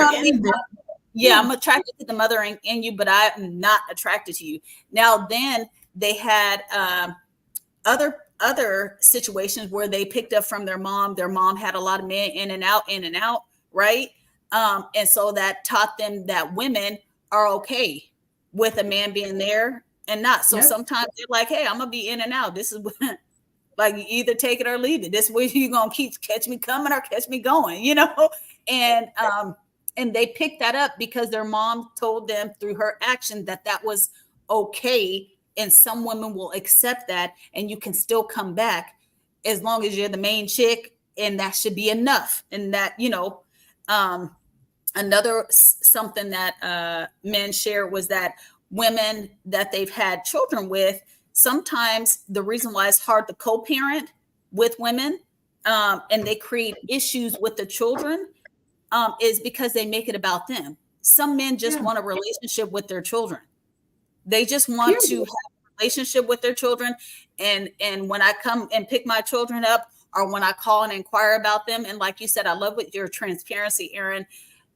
Sometimes when a man is asking about, hey, I just want to be involved, it may not be something that we are intentional or think about, but all they're asking is, I want you to be intentional. Like if the shoe were on the other foot and I was doing this and I was taking our son to the hospital or doing whatever, you'll be like, sir, why you didn't tell me about my son? Right. But and which he would say all the time, I call you every time. So why don't you call me? Why don't you call? And sometimes women, as a mother, we feel like just because we carry them that we have first dibs. But look, if that seed wasn't deposited, I'm just saying, we wouldn't. So fathers have that too, that same right.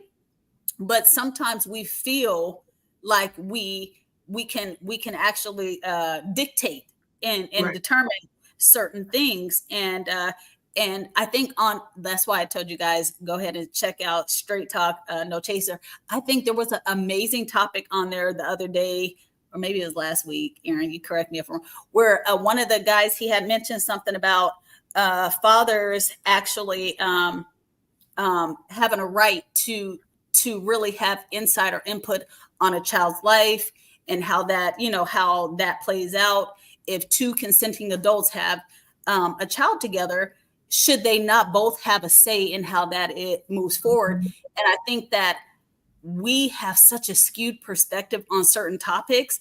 And it's crazy, but we need to have intentional conversations about these types of things. But going back to fathers just wanting to have do what they can to have a relationship with the children, sometimes women make it hard to do that because we want to enforce our rules. If you don't have this, if you don't do this, if the shoe were on the other foot and he had it and you didn't have enough money, you weren't making enough money, right? You couldn't come and take the kids out. You could only play in the front yard. What if he told you, girl, if you don't come over here with food for all of my kids, right? Right. We are so unrealistic sometimes. It's ridiculous. I mean, it's a double standard. It's a double standard. We definitely, and then let's be real. A lot of women are still in love with their baby's dads, and so then they, now that's not the case over here. But I will say here, but you spitting facts there. Yeah. But and then they want to hold on to that too. They want to put their kid, and so at the end of the day, I just want to co-parent. I just want the best for my child. I want whatever I want across the board. And so, like I said, I appreciate my village. I appreciate everybody who's there for me. I'm in Houston. I'm all the way in Houston. His dad is 2,000 miles away. So his dad definitely needs to be in the know and stuff like that. And I'm learning to make sure I call him. When I'm disciplining him, I try to make sure he's involved. And so, it's a work in progress. I'll tell you that. But I thank God I only have one. So wait, you guys, I said something to Erinn. I was like, and the children, she said, pause break. Did you say children? Shay, it's child. Okay. Don't even. You're not gonna twist it.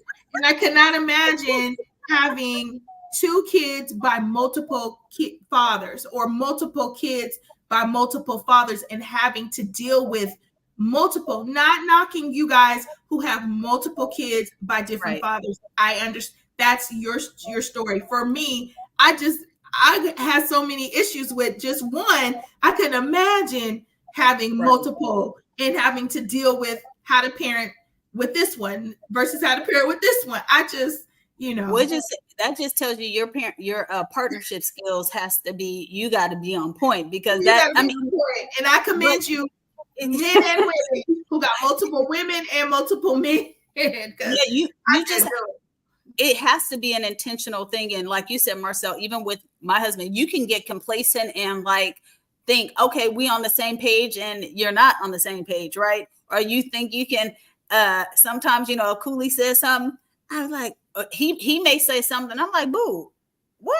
You know, it's like, how do you make sure you are in alignment with each other and have a united position, right? And and sometimes that's not easy, especially if you're not in agreement with whatever was actually said, and you empathize with the other the kid or whatever the case may be. And so let's just say, in summary, before I ask you guys this last question, each mothers and fathers have our opportunities, and kids are impacted by our intentionality or us being unintentional. So we can be helpful or we can hinder. Fathers can do it, but mothers, I think we need to own the fact that we can do it too. If we are not cultivating the right type of relationship between the father, the children, and their fathers, as well as our relationship, understand it's going to impact how they interact with adults, friends, romantic relationships, everything. We are how they interface, kids interface with their parents. That is important because it teaches them how to actually converse and relate to other people in their lives and how they partner. Even with our kids, it's a partnership. Like we move from that we have an authority figure when they're under 18, but then, like Marcelle said, we move into an advisory role where they're married and they can choose to listen to us or not. But it all depends on how we relate to them when they're in our household, the partnership, right?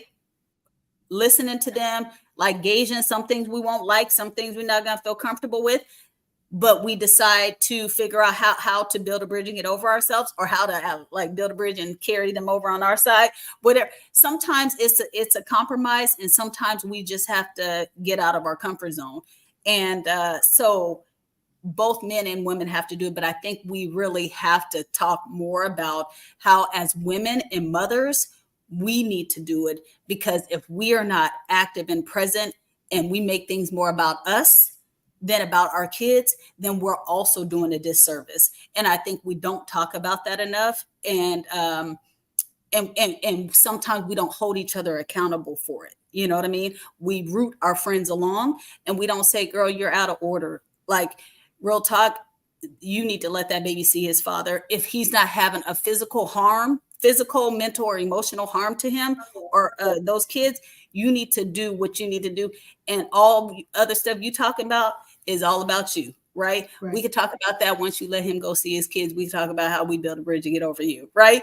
But sometimes we don't have a lot of friends around us that will really work on us with our character. We have some people around us just that will root us in our comfort, and that's a problem. Yeah, you know what I mean? But all right, so to summarize, so start, stop, and continue, because we want to cultivate the right type of relationships between the fathers, mothers, and children. So you guys can, because I think that in today's time, our kids are sometimes not as I think sometimes we're losing more influence over the kids and their relationship, and social media and other stuff is taking the place of it.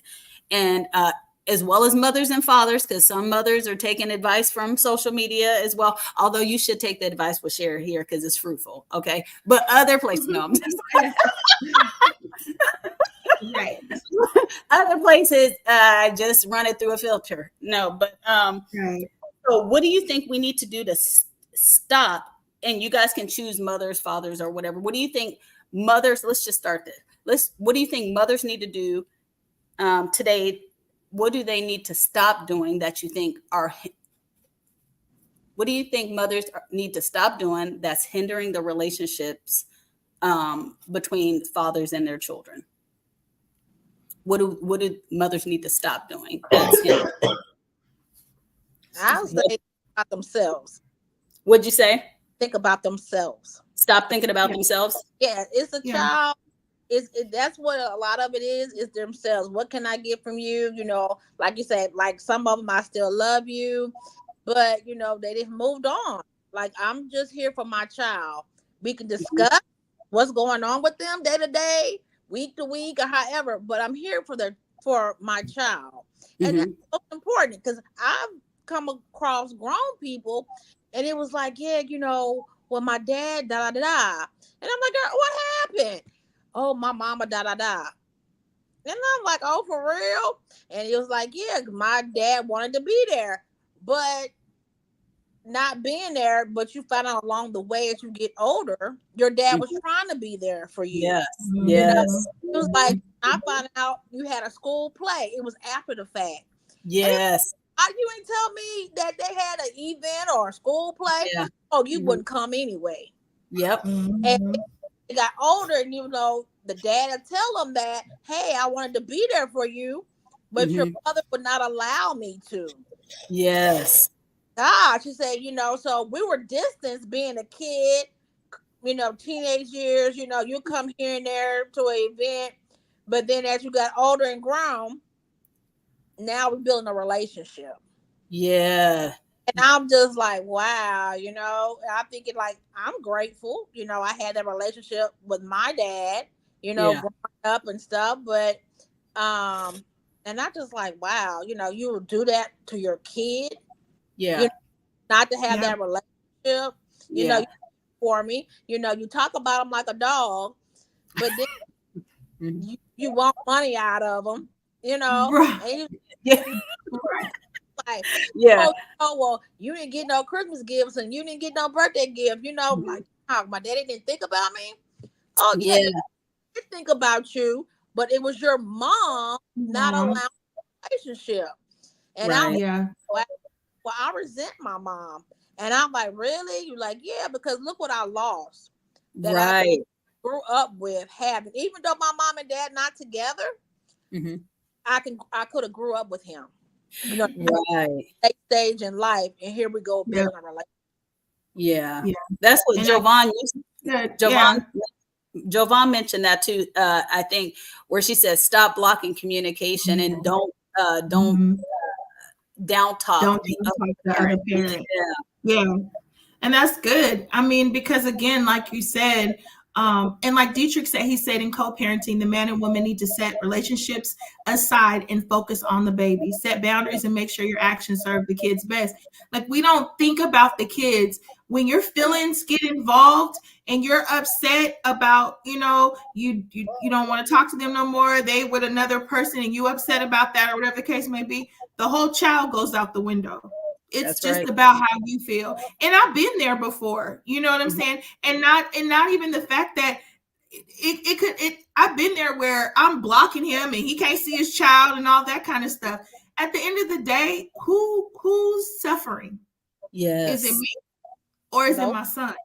You're not suffering, like you said, you're not suffering now. But if the kid, once they come to the conclusion that you were the blocker, if they do, if they come to that, then how does that impact your relationship that they now see you as, man, mom, you really blocked. It really was. Yeah, you really were the issue, you know. And so I would say I would agree with Marcelle is, you know, stop, you know, do not, I make sure that it's about the kids. That's what's the best interest of the kids? What's in the best interest of the kids? All that other stuff, that's you guys' issues. You need to work that out amongst you two. But when it comes to the actual child, allow that father or that mother, whichever one who's the, you know, prominent co-parent or prominent parent, primary parent, allow that child to have the relationship with the parent, long as it's healthy, long as it's not anything negative or anything like that. They're not doing anything to the child. Allow that child to have a relationship with their parent.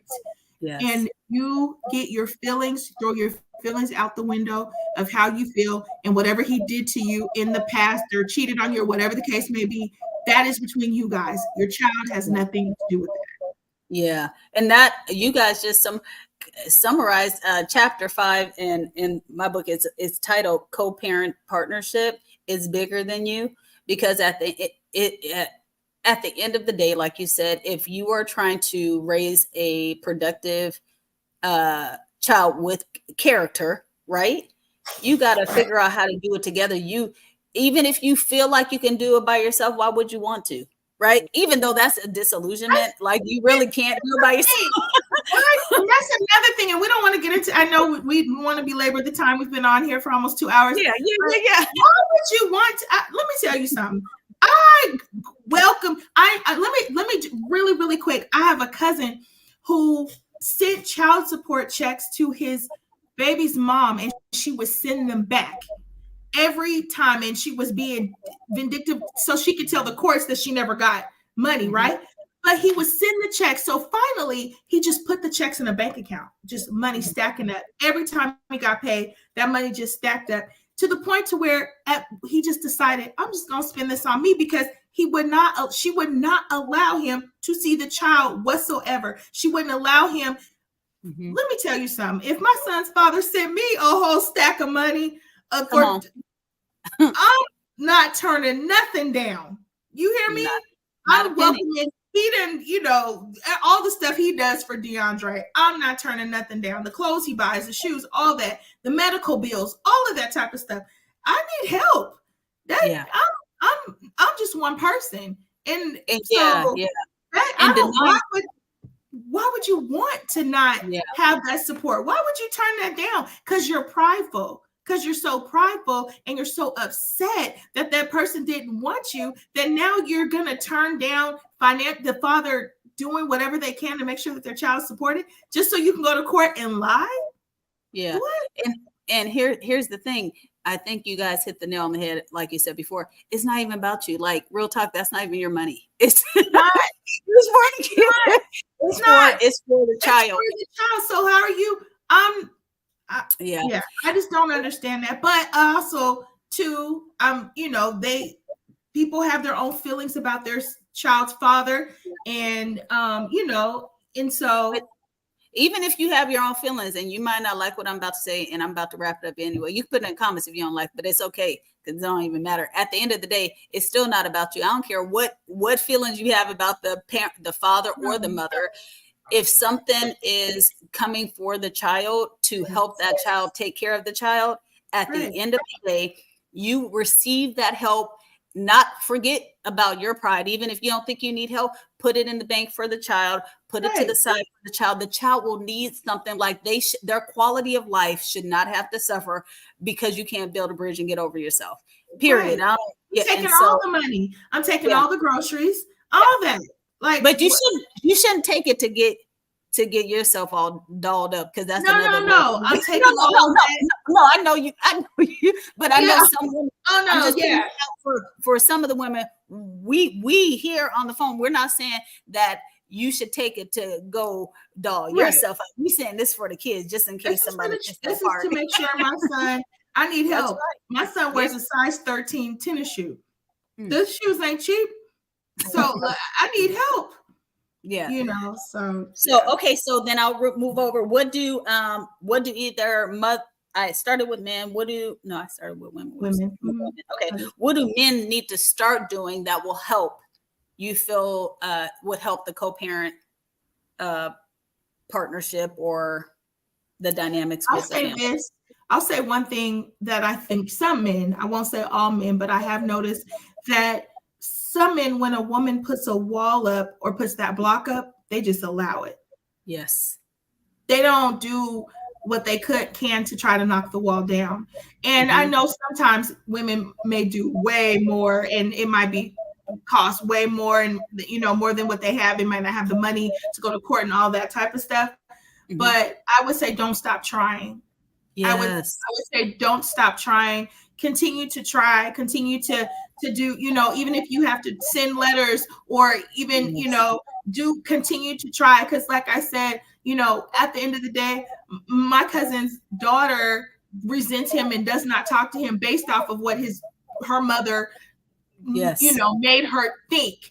And it's totally not the truth. And now she's in her 20s and she doesn't talk to him, you know, she doesn't have a relationship with him. And she has no idea how much this man has tried to get her, has all for years, and all because of the mother and how she was. So I would definitely say, do not give up. And I see what Javon said, be intentional with interaction with their child. Don't just do the minimum, do more. The kids will remember the effort. I totally agree. Absolutely. I totally agree. Absolutely. Don't do the bare minimum. I think what I will say this, you know how some fathers will say, or mothers, I don't know who does child support, but you know, they'll say, well, I pay child support. Yes. What that mean? Come on. So child support, you might pay me $250 a month. Or $75. Yep. Or whatever. I don't know. Yeah. But if I had got child support, if you know, whatever it is, so that's enough, like compared to everything I pay for. Like I pay for everything. There's so many things.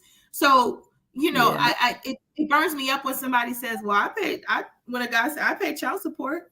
But you know what you said, Erinn, that also is a highlight. There's a young woman that has shared her story, and she mentioned, kind of like your cousin, her father had for years tried to connect with her, right? But she never knew. Her mother passed away, and she thought her father just left, right? Well, he got sick. He was here in Oklahoma. She, I think, was in either Texas or Seattle. I can't remember one of them. Her father got sick, and he put her down as his next of kin. So the hospital ended up reaching out and calling her and said, your father is sick. And she said, I don't know my father. You probably got the wrong person. I haven't had any relationship. And they said, no, he's called for you. Long story short, she went down to Oklahoma, and he actually ended up passing. So he had put her down as, I guess, the person with his family to kind of go in to left a good amount of things to her. So his family ended up taking her to his house, and she found pictures of herself all over his house, letters, things that he was saying, hey,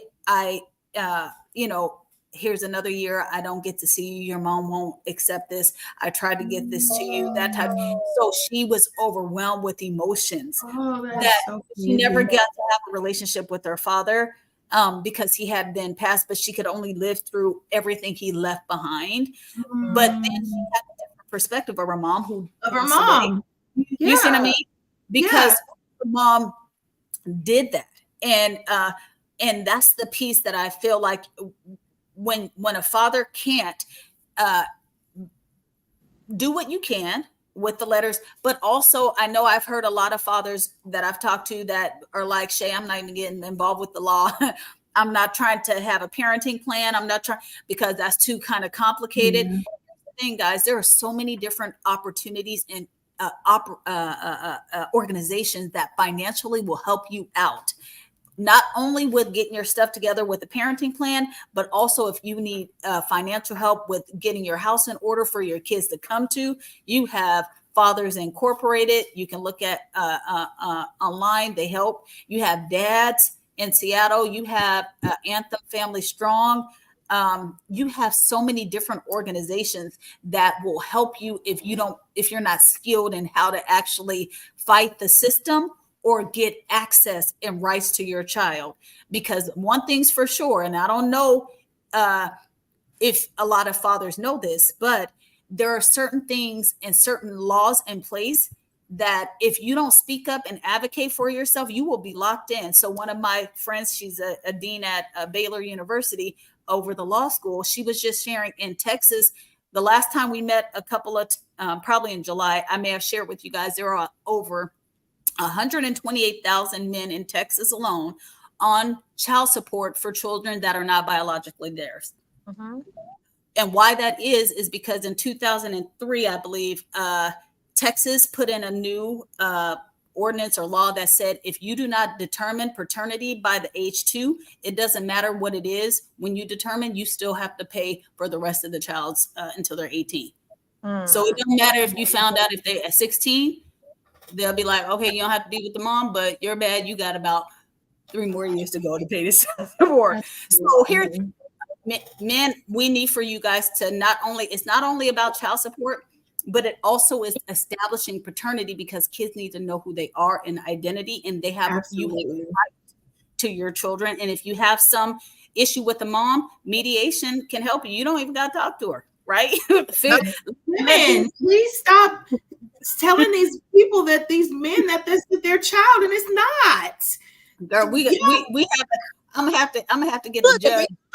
Just be honest. Just say, yeah. If it's you or not. Let's take it. Well, here's the thing. We could talk about that one all day too. I know we've been here. That's a whole nother.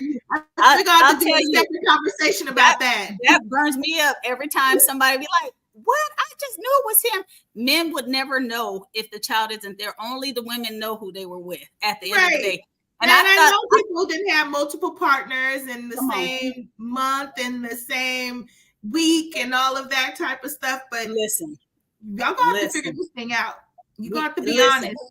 At the end of the day, women, we hold the key to close the gap on paternity issues. But we're gonna go ahead and wrap that on up. Continue. So start, stop, and continue. We all know that each group has things that they need to stop doing that's hindering us. I think men start fighting more for your children strategically, right? Leveraging your resources better. Children, I'll just add this. Children, I think they need to continue, if they start or continue to share with us, the parents, how we're doing. If we are doing something that's working against them, if we're making it more about us than them, in a way that's counterproductive to them, I think we should encourage them to start telling us, or teach them how to continue to share it with us, because they'll need that skill as they keep going in life in general, with any authority figure, parents or anyone else. So anyhow, well, I know, I can talk to y'all all day, but I'm sure you have to go. All right. But thank you, ladies, so much for not only sharing your stories, sharing insight with everyone. Those of you on the comments, thanks for your feedback. If we didn't get to read it, we'll be coming through, checking it out. All of us have access to the comments that are on Facebook. And then if it's on, oh my gosh, YouTube, we can go out there and answer too. But thank you all so much. Hopefully this was helpful to you guys. And reach out if you have more questions. Ladies, thank you again. I'm grateful. Y'all have a good night. You too. Thank you.